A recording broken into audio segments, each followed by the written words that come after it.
നമുക്ക് സ്റ്റാർട്ട് ചെയ്യാം. നമ്മുടെ വിഷയം ഹൂ ആം ഐ, ഞാൻ ആരാണ്.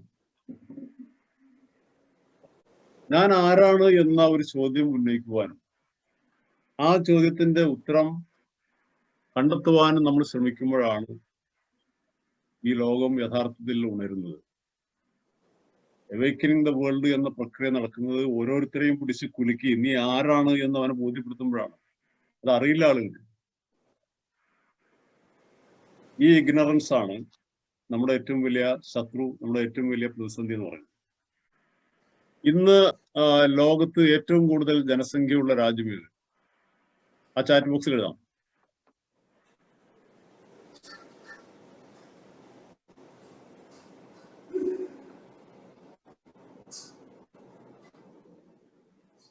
Very good, China. ലോകത്ത് ഏറ്റവും രാജ്യം. രണ്ടാമത് ഇന്ത്യ. Good, great. മൂന്നാമത്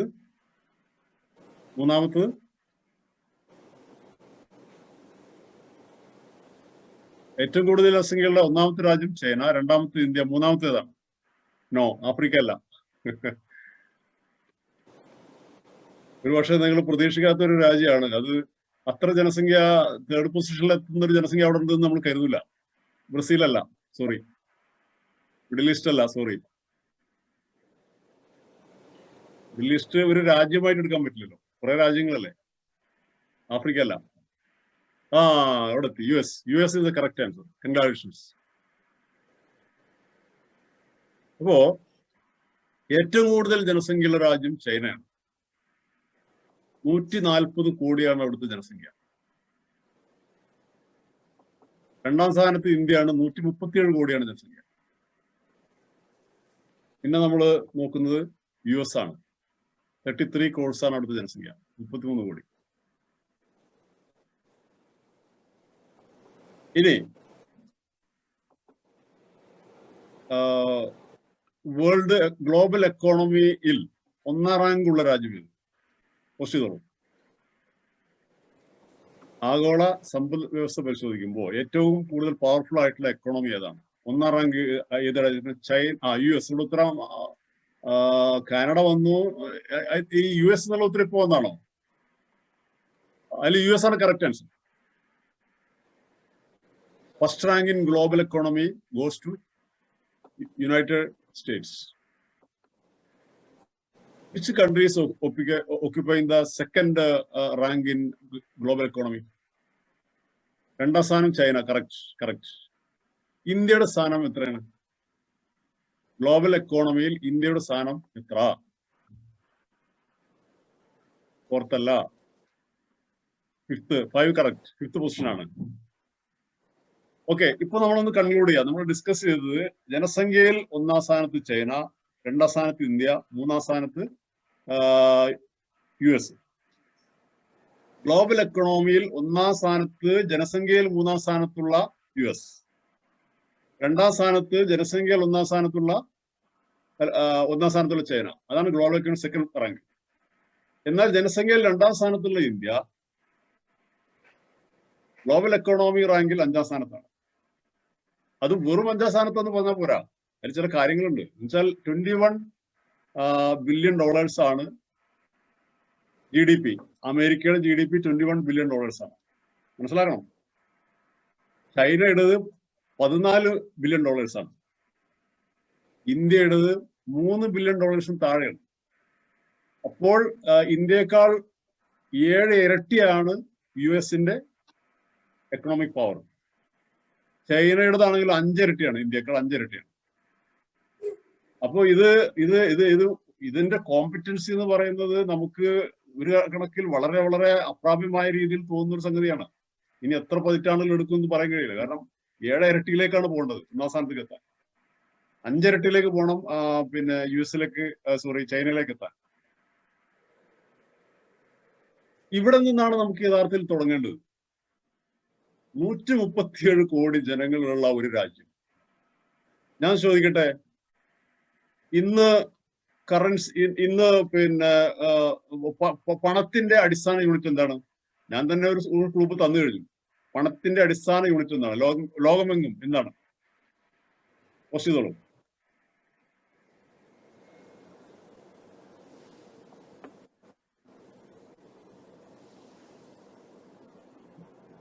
എല്ലാ രാജ്യത്തും ഡോളറിലല്ലോ.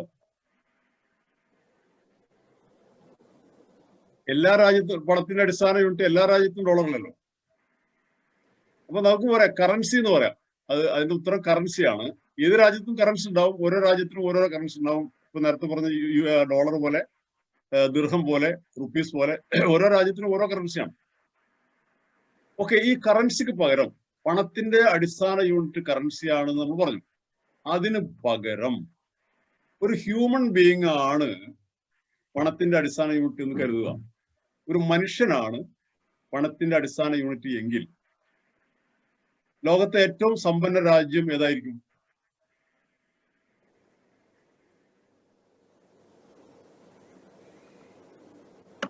ചൈന. കറക്റ്റ്, ചൈന ആയിരിക്കണം. ഏറ്റവും സമ്പന്നമായ രണ്ടാമത്തെ രാജ്യം ഏതായിരിക്കണം? ഇന്ത്യ ആയിരിക്കണം. ഇങ്ങനെ ആയിരിക്കണം കാര്യങ്ങൾ സംഭവിക്കേണ്ടത്. നമുക്ക് എന്തിന്റെ കുറവാണ്? ഏറ്റവും വലിയ പൊട്ടൻഷ്യൽ എന്ന് പറയുന്നത് ഹ്യൂമൻ പൊട്ടൻഷ്യൽ അല്ലേ? കാരണം ഒരു മനുഷ്യൻ എന്ന് പറഞ്ഞാല് ഒരു ബ്രെയിനാണ്. മറ്റ് ജന്തുക്കൾക്കൊന്നുമില്ലാത്ത അസാധാരണവും അനിതര സാധാരണവും എക്സ്ട്രാ ഓർഡിനറിയും അൺയൂഷ്വലുമായിട്ടുള്ള പവർഫുൾ ആയിട്ടുള്ള ഒരു ബ്രെയിനാണ് ഒരു മനുഷ്യൻ എന്ന് പറഞ്ഞത്. ആ ബ്രെയിനിൽ നിന്നാണ് എല്ലാം നിർഗളിക്കുന്നത്, എല്ലാം എമിനേറ്റ് ചെയ്യുന്നത്. അതാണ് ഹൂ ആം ഐ, ഞാൻ ആരാണ് എന്ന് ഓരോ പൗരനും 137 കോടി പൗരന്മാരും എന്ന് തിരിച്ചറിയുന്നുവോ അന്നാണ് നമ്മൾ എന്ത് ചെയ്യുക? ഗ്ലോബൽ എക്കണോമിയിൽ ഒന്നാമതായിട്ട് എമർജ് ചെയ്യുക, നമ്മൾ ഇവോൾവ് ചെയ്യുക. ഈ സന്ദേശമാണ് നമുക്ക് കൊടുക്കാനുള്ളത്. അപ്പോൾ ആരാണ് നമ്മൾ? ഈ ആരാണ് നമ്മൾ എന്ന ചോദ്യത്തിന് ഞാനിങ്ങനെ ഈ ഒരു അക്കാദമിക തലത്തിൽ ഇങ്ങനെ പ്രഭാഷണം നടത്തുമ്പോൾ ചിലപ്പോ ഒരു വിരസത തോന്നാൻ സാധ്യതയുണ്ട്. അതുകൊണ്ട് ചില മൊറൽ സ്റ്റോറികളൊക്കെ ഇടയ്ക്ക് ഇങ്ങനെ ഈ പുട്ടിന് തേങ്ങുന്നത് പോലെ ചേർത്ത് കോർത്ത് കൊണ്ടുവരാനാണ് ഉദ്ദേശിക്കുന്നത്. ഓക്കെ, എന്താ കാര്യം എന്ന് ചോദിച്ചിട്ടുണ്ടെങ്കിൽ ഒരു ചെറിയൊരു മൊറൽ സ്റ്റോറി പറയാണ്. ഈ വിഷയത്തിലേക്ക് നിങ്ങളുടെ മനസ്സ് നിങ്ങൾ അട്രാക്ട് ചെയ്യാൻ വേണ്ട. ഒരു ടീച്ചർ, നമ്മുടെ ഈ സാഹസിൽ ഒരു ടീച്ചറെ ഞാൻ കണ്ടു. അശ്വതി ടീച്ചർ അല്ലേ?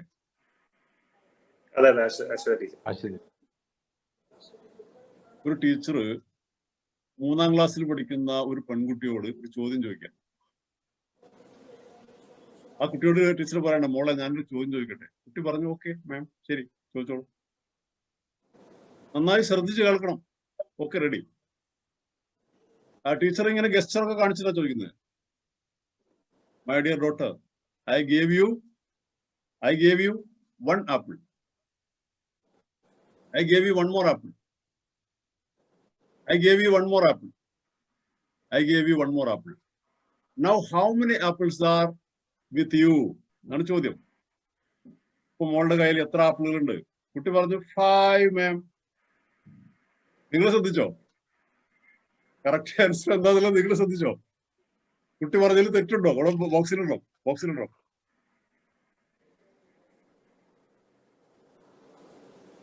കറക്റ്റ് ആൻസർ 5 കറക്റ്റ് ആണോ? കുട്ടി പറഞ്ഞ ആൻസർ കറക്റ്റ് ആണോ? കറക്റ്റ് അല്ലെങ്കിൽ കുട്ടിയെ പോലെ നമ്മൾ ശ്രദ്ധിച്ചിട്ടില്ല. No no no, correct. അപ്പൊ അത് നോ എന്നുള്ളതാണ് കറക്റ്റ് ആൻസർ.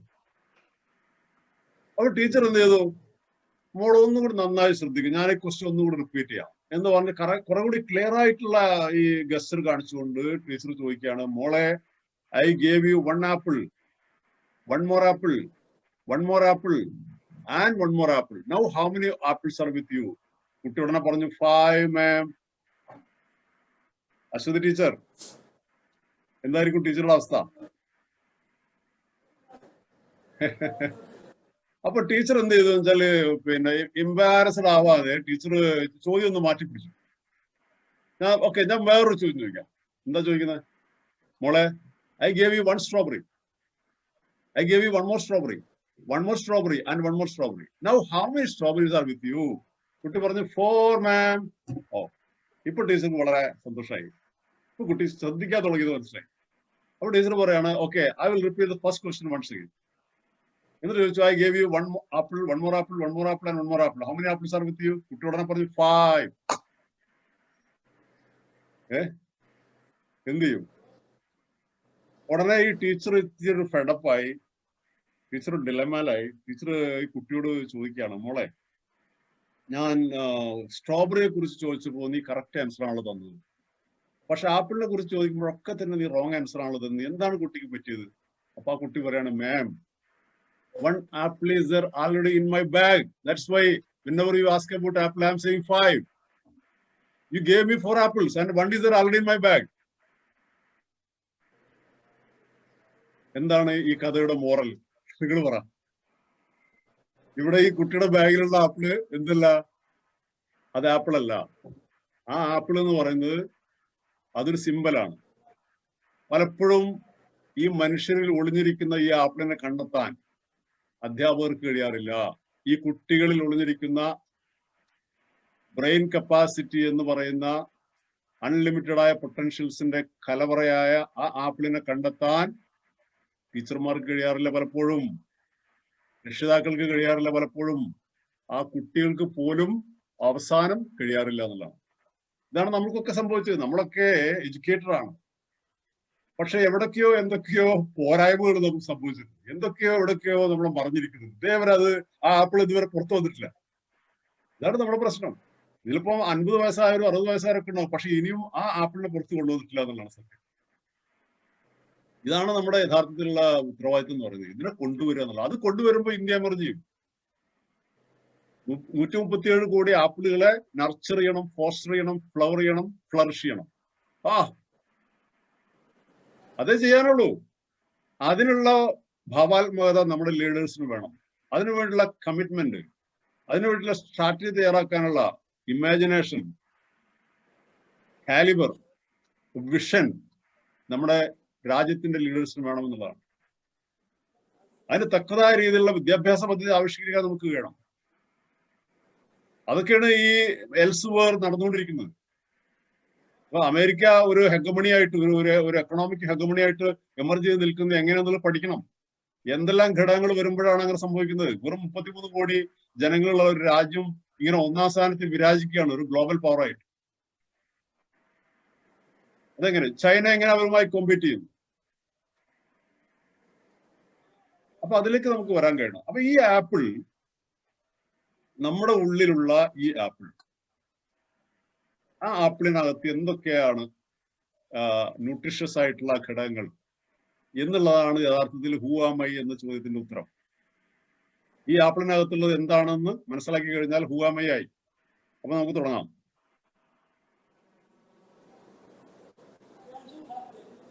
ഒരു യാഥാർത്ഥ്യം, നമ്മളിപ്പോ ജീവിതത്തിൽ പതിറ്റാണ്ടുകൾ പിന്നിട്ടവരാണ് പലരും. ഇനിയും മനസ്സിലാക്കാത്ത ഒരു യാഥാർത്ഥ്യം ഞാൻ ഇന്നിവിടെ റിവീൽ ചെയ്യാൻ പോകും.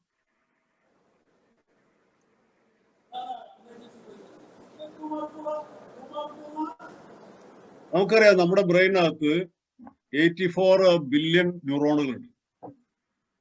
അത് വളരെയധികം, our brain is more powerful than the most sophisticated computer in the world എന്നാണ്. ലോകത്തെ ഏറ്റവും പരിഷ്കൃതമായ കമ്പ്യൂട്ടറിനേക്കാളും പവർഫുൾ ആണ് മനുഷ്യന്റെ ബ്രെയിൻ എന്ന് പറയുന്നത്.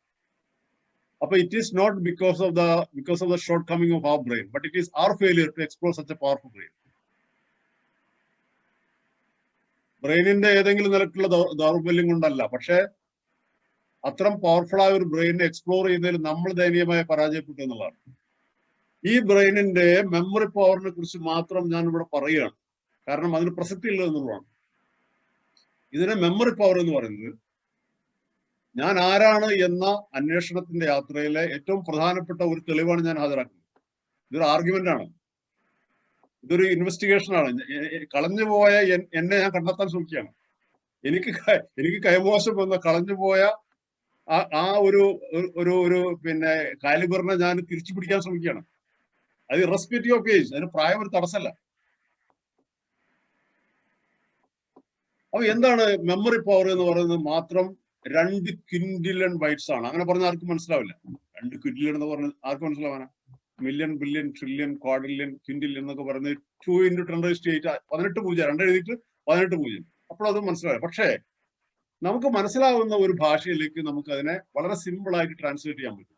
2 ക്വിന്റില്യൺ ബൈറ്റ് എന്ന് പറഞ്ഞാൽ 3 കാര്യങ്ങളുമായിട്ട് നമുക്ക് അതിനെ പിന്നെ കമ്പയർ ചെയ്യാൻ പറ്റും. ഒന്ന്, ഒരു മനുഷ്യന് അവന്റെ ആയുഷ്കാലത്ത് 12 യൂണിവേഴ്സിറ്റി ഡിഗ്രികൾ ആഴത്തിൽ പഠിച്ചെടുക്കാനുള്ള കപ്പാസിറ്റി അവന്റെ മെമ്മറിക്കുണ്ട്.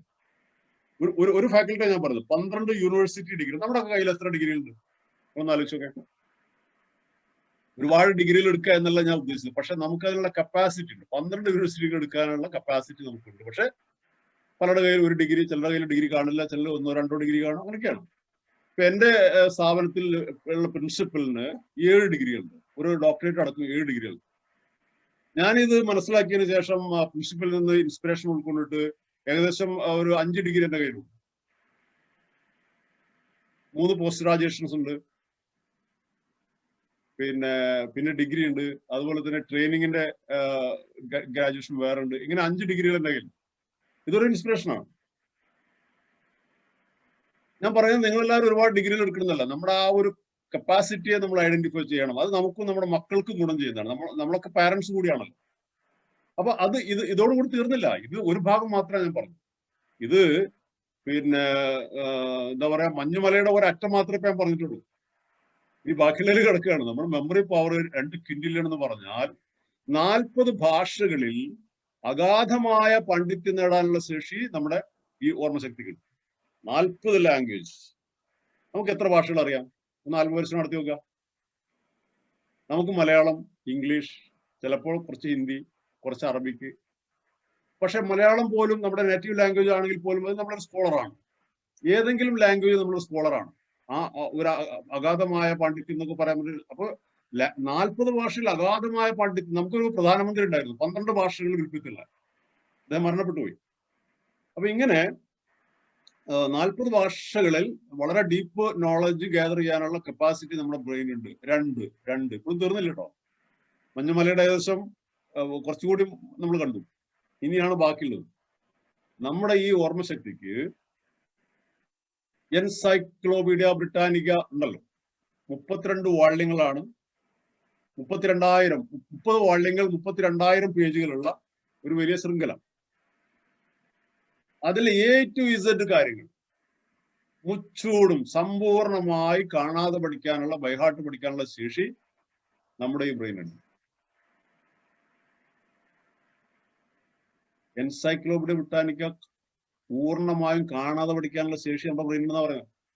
അപ്പോൾ 12 യൂണിവേഴ്സിറ്റി ഡിഗ്രികൾ, 40 ഭാഷകളിൽ അഗാധമായ പാണ്ഡിത്യം, എൻസൈക്ലോപീഡിയ ബ്രിട്ടാനിക്ക ഫുള്ള് ബൈഹാർട്ട് പഠിക്കാനുള്ള ശേഷി. ഇത്രയും സമ്പന്നമായ ബ്രെയിനാണ് നമ്മുടെ കള്ളിനകത്ത് കുടികൊള്ളുന്നത്.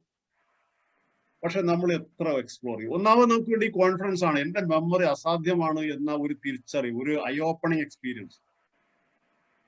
അപ്പോഴേ നമുക്ക് ധാരാളമായിട്ട് വായിക്കാൻ, ഞാൻ വായിച്ചത് കൊണ്ട് ടയേർഡ് ആവുകയല്ല ചെയ്യുക. ഞാൻ കൂടുതൽ എന്റെ ബ്രെയിനിനെ എക്സസൈസ് ചെയ്യുകയാണ് ചെയ്യുന്നത്. അതോടുകൂടി അൽഷിമേഴ്സ് പോലുള്ള രോഗങ്ങളിൽ നിന്ന് പോലും നമുക്ക് മോചിതനാവാൻ സാധിക്കും. നിത്യേന എന്നോണം വായിക്കാൻ വേണ്ടി കുറച്ച് സമയം നിങ്ങൾ സ്പെൻഡ് ചെയ്യണം, അറിവ് ഗ്യാദർ ചെയ്യാൻ. വായന മാത്രമല്ല, പല രീതിയിലുള്ള അറിവുകൾ ഗ്യാദർ ചെയ്യാം.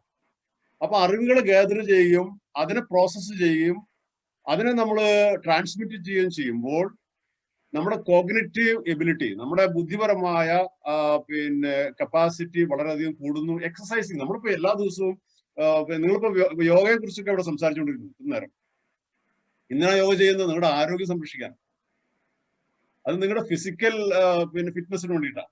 What about your intellectual fitness? ആ ഇന്റലക്ച്വൽ ഫിറ്റ്നസിന് വേണ്ടിയിട്ടാണ് നിങ്ങൾ ഇത്തരത്തിലുള്ള സെഷൻസ് ഇവിടെ എല്ലാ വെള്ളിയാഴ്ചയും നടത്തുന്നത്. വളരെ നല്ല കാര്യം, വളരെ നല്ല കാര്യം. അത് തന്നെയാണ് നമ്മൾ ചെയ്യേണ്ടത്. അപ്പൊ അങ്ങനെ ചെയ്യുന്ന ആളുകൾ ഇതിനെ എക്സ്റ്റെൻഡ് ചെയ്യണം. ഇപ്പൊ ഹൂ ആം ഐ എന്നുള്ള ഒരു സെഷൻ ഹാഫ് ആൻ അവറോ 1 അവറോ ഞാനിവിടെ ക്ലാസ് എടുത്ത് പിരിയുന്നതോടുകൂടി നിങ്ങൾ അതവിടെ അവസാനിപ്പിക്കരുത്. അതിനെ എക്സ്റ്റെൻഡ് ചെയ്യാനുള്ള അഡീഷണൽ റീഡിങ്, എക്സ്റ്റെൻഡഡ് റീഡിങ്ങിലേക്ക് നിങ്ങൾ കടക്കണം.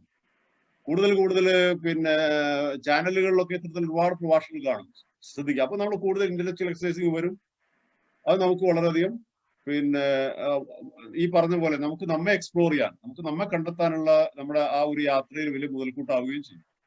അപ്പോ ഹൂ ആം ഐ എന്ന് ചോദിച്ചാൽ എന്താണ്? ഒന്ന് നമ്മുടെ ന്യൂറോണുകൾ അടങ്ങിയ ബ്രെയിനും രണ്ട് നമ്മുടെ മെമ്മറി പവറുമാണ്. അതിനെ എത്രത്തോളം നമ്മൾ ഉപയോഗിച്ചില്ല എന്നുള്ളത് നിങ്ങളാണ് ചിന്തിക്കേണ്ടത്. ഇനി ഞാൻ മറ്റൊരു ചോദ്യത്തിലേക്ക് കടക്കാം. ഒരാൾ അയാളുടെ കരിയർ ആഘോഷിക്കുന്നത് എപ്പോഴാണ്? ഒരാളുടെ കരിയർ സെലിബ്രേറ്റ് ചെയ്യുന്നത്, അതുമായി ബന്ധപ്പെട്ട ആൾ ജൂബിലന്റ് ആവുന്നത് എപ്പോഴാണ്? നിങ്ങളുടെ ഉത്തരങ്ങൾ നിങ്ങൾക്ക് അവിടെ പോസ്റ്റ് ചെയ്യാം. അതിൽ ശരിയായ ഉത്തരം നിങ്ങൾ പറഞ്ഞാൽ ഞാൻ അത് പിടിക്കും, അതല്ലെങ്കിൽ അവസാനം ഞാൻ ശരിയായ ഉത്തരം പറയും. After getting passionate job. Passionate job. അപ്പൊ എവിടെയാണ് ഒരു കരിയർ പാഷനേറ്റ് ആവുക എന്നുള്ള ചോദ്യം ഞാൻ ചോദിക്കും. എപ്പോഴാണ് ഒരു കരിയർ പാഷനേറ്റ് ആവുക? എൻജോയ്. എപ്പോഴാണ് ഒരു കരിയർ എൻജോയ് ആവുക? എന്റെ ചോദ്യം അതാണല്ലോ. ഒരാൾ കരിയർ എൻജോയ് ചെയ്യുന്നത് എപ്പോഴെന്നുള്ളതാണ് ചോദ്യം. അത് എൻജോയ് ആകുമ്പോൾ എന്നുള്ള ഉത്തരം പറയാൻ പറ്റില്ലല്ലോ. എപ്പോഴാണ് എൻജോയ് ആവുക? ഇക്കിഗായി കറക്റ്റ് ആണ്. എന്നാലും ഒന്നുകൂടി സ്പെസിഫിക് ആക്കി പറയാം. When you find yourself ikigai. അത് കറക്റ്റ് ആൻസർ ആണ്. പക്ഷെ ഇത് ആർക്കും മനസ്സിലായിട്ടുണ്ടാവില്ല. When get satisfaction. എപ്പോഴാണ് സാറ്റിസ്ഫാക്ഷൻ കിട്ടുക? ചോദ്യം അതാണ്.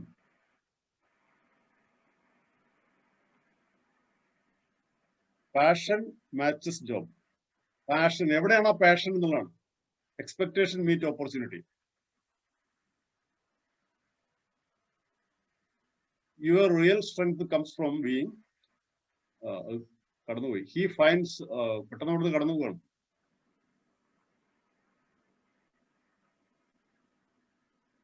Okay.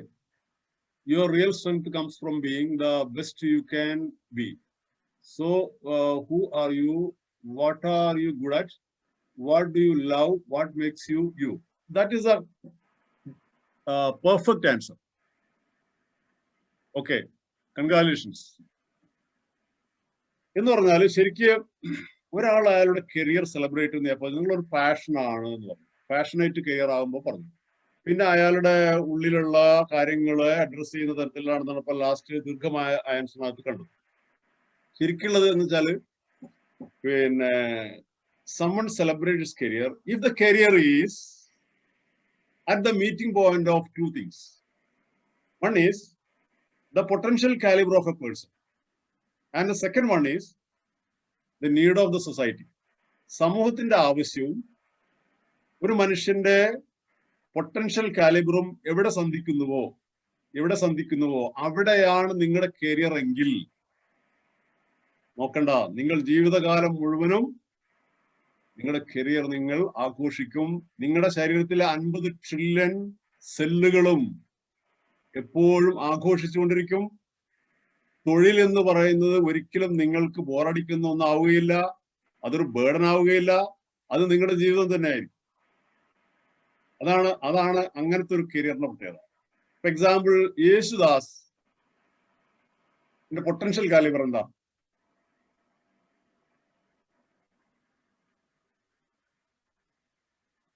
ചാറ്റ് ചെയ്യാം. യേശുദാസിന്റെ പൊട്ടൻഷ്യൽ കാലിബർ എന്താണ്? Singing correct. എന്ന് വെച്ചാൽ മ്യൂസിക്കൽ ഇന്റലിജൻസ് നമുക്ക് അതിനെ ഒരു സാങ്കേതികമായ ഭാഷയിൽ പറയാം. യേശുദാസിന്റെ കരിയർ എന്താ?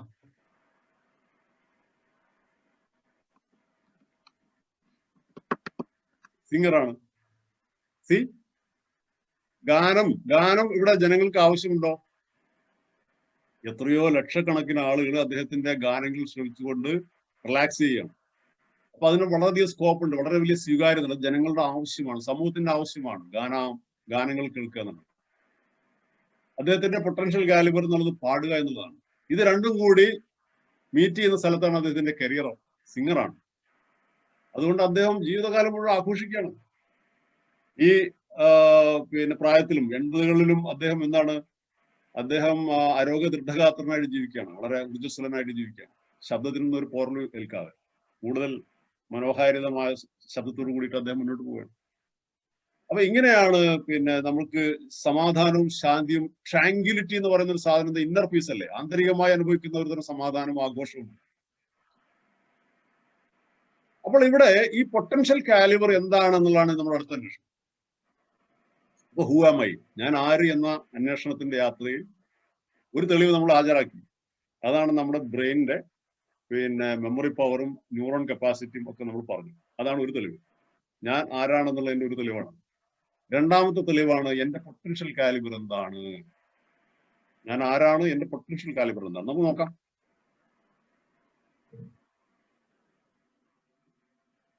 യെസ്, നമുക്ക് എല്ലാവർക്കും അറിയാവുന്നതാണ്, വളരെ ഇപ്പൊ എല്ലാവർക്കും പരിചയമുള്ള കാര്യമാണ്, നമ്മുടെ ബ്രെയിനിന് 2 ഹെമിസ്ഫിയേഴ്സ് ഉണ്ട് എന്നുള്ളത്. ഇവിടെ ഒരു ഹെമിസ്ഫിയർ റെപ്രസെന്റ് ചെയ്യുന്നത് എന്താണ്? ഒരു ഹെമിസ്ഫിയർ റെപ്രസെന്റ് ചെയ്യുന്നത് വളരെ വളരെ യാന്ത്രികമായി ചെയ്യുന്ന കുറെ കാര്യങ്ങളാണ്, അല്ലെ? മെക്കാനിക്കലായിട്ട് ഒരു ഇൻവോൾവ്മെന്റോ അല്ലെങ്കിൽ അങ്ങനെയുള്ള ഒരു എൻജോയ്മെന്റോ ഇല്ലാതെ മനുഷ്യൻ ഇങ്ങനെ ചെയ്യുന്ന കുറെ കാര്യങ്ങളാണ്. ഒരു അക്കാദമിക വിരസതയുള്ള കാര്യങ്ങളാണ് ശരി. ആ ഒരു ലെഫ്റ്റ് ബ്രെയിനിൽ നമ്മൾ കാണും. ഇനി റൈറ്റ് ബ്രെയിനിൽ നോക്കിയാട്ടെ, അവിടെ അല്ലേ ആഘോഷം കാണുന്ന മുഴുവനും, എന്തെല്ലാം കാഴ്ചകൾ അവിടെ റൈറ്റ് ബ്രെയിനിൽ. അപ്പൊ ഞാൻ പറയുന്നത്, നമ്മുടെ ഈ ബ്രെയിനിന്റെ രണ്ടാമത്തെ ഒരു അന്വേഷണത്തിൽ തെളിഞ്ഞു വരുന്ന കാര്യം എന്ന് പറയുന്നത് ഇന്റലിജൻസ്. ഇത് എത്ര പേർക്ക് അറിയാം? ഈ ഓഡിയൻസിൽ എത്ര പേർക്ക് അറിയാം മൾട്ടിപ്പിൾ ഇന്റലിജൻസിനെ കുറിച്ച്? അവരൊന്ന് ഇതിൽ യെസ് പറയാം. കാരണം എനിക്കിന്ന് അത് വല്ലാതെ എക്സ്പ്ലെയിൻ ചെയ്യാതെ പോകാൻ പറ്റും. ഒരു 4 പേർക്ക് മാത്രമേ പരിചയമുള്ളൂ. അപ്പൊ അതുകൊണ്ട് നമുക്ക് ഇച്ചിരി അത് എക്സ്പ്ലെയിൻ ചെയ്യണം, അത് തിരിച്ചറിയണമല്ലോ. എന്താന്ന് ചോദിച്ചിട്ടുണ്ടെങ്കിൽ,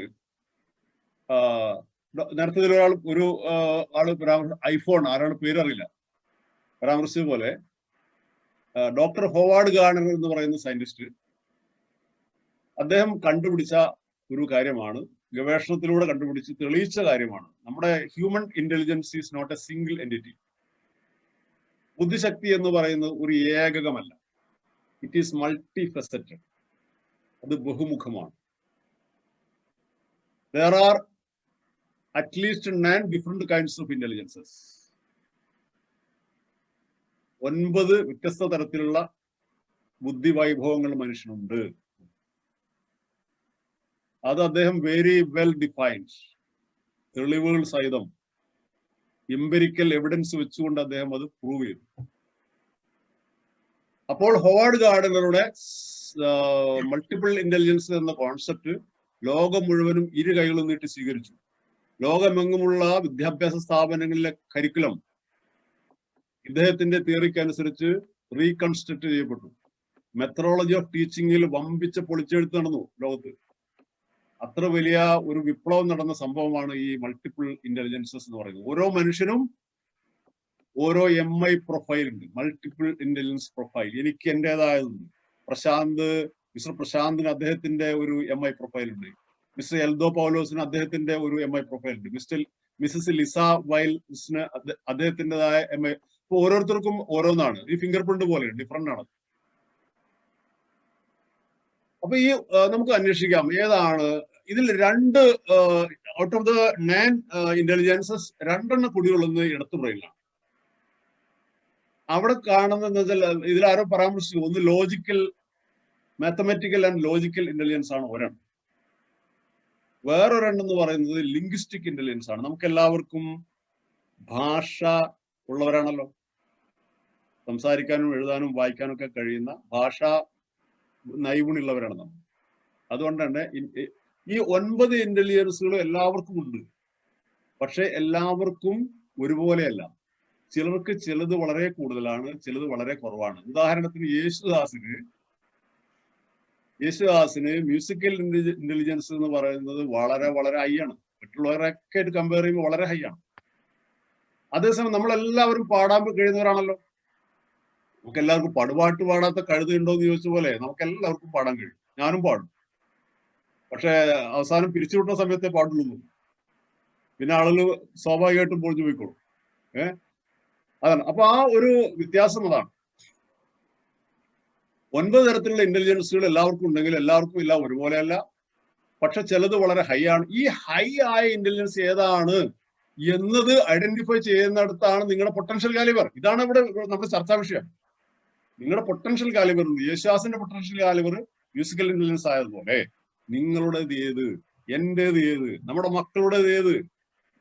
അതാണ് ഒരു രക്ഷിതാവിന്റെയും ഒരു അധ്യാപകന്റെയും ചുമതല. എന്താന്ന് ചോദിച്ചാൽ ഈ പൊട്ടൻഷ്യൽ കാലിബറിനെ നിരീക്ഷിച്ച് കണ്ടുപിടിച്ച് കുട്ടിക്ക് മനസ്സിലാക്കി കൊടുത്ത് അതിനെ ഏറ്റവും സുപ്രീമായി നർച്ചർ ചെയ്യാൻ ആ കുട്ടിയെ സഹായിക്കുക എന്നുള്ളതായിരിക്കണം. ആ കുട്ടിയുടെ കരിയർ ഗോൾ സെറ്റ് ചെയ്യുന്നത് അതിലേക്കായിരിക്കും, ആ ഡയറക്ഷനിലായിരിക്കണം.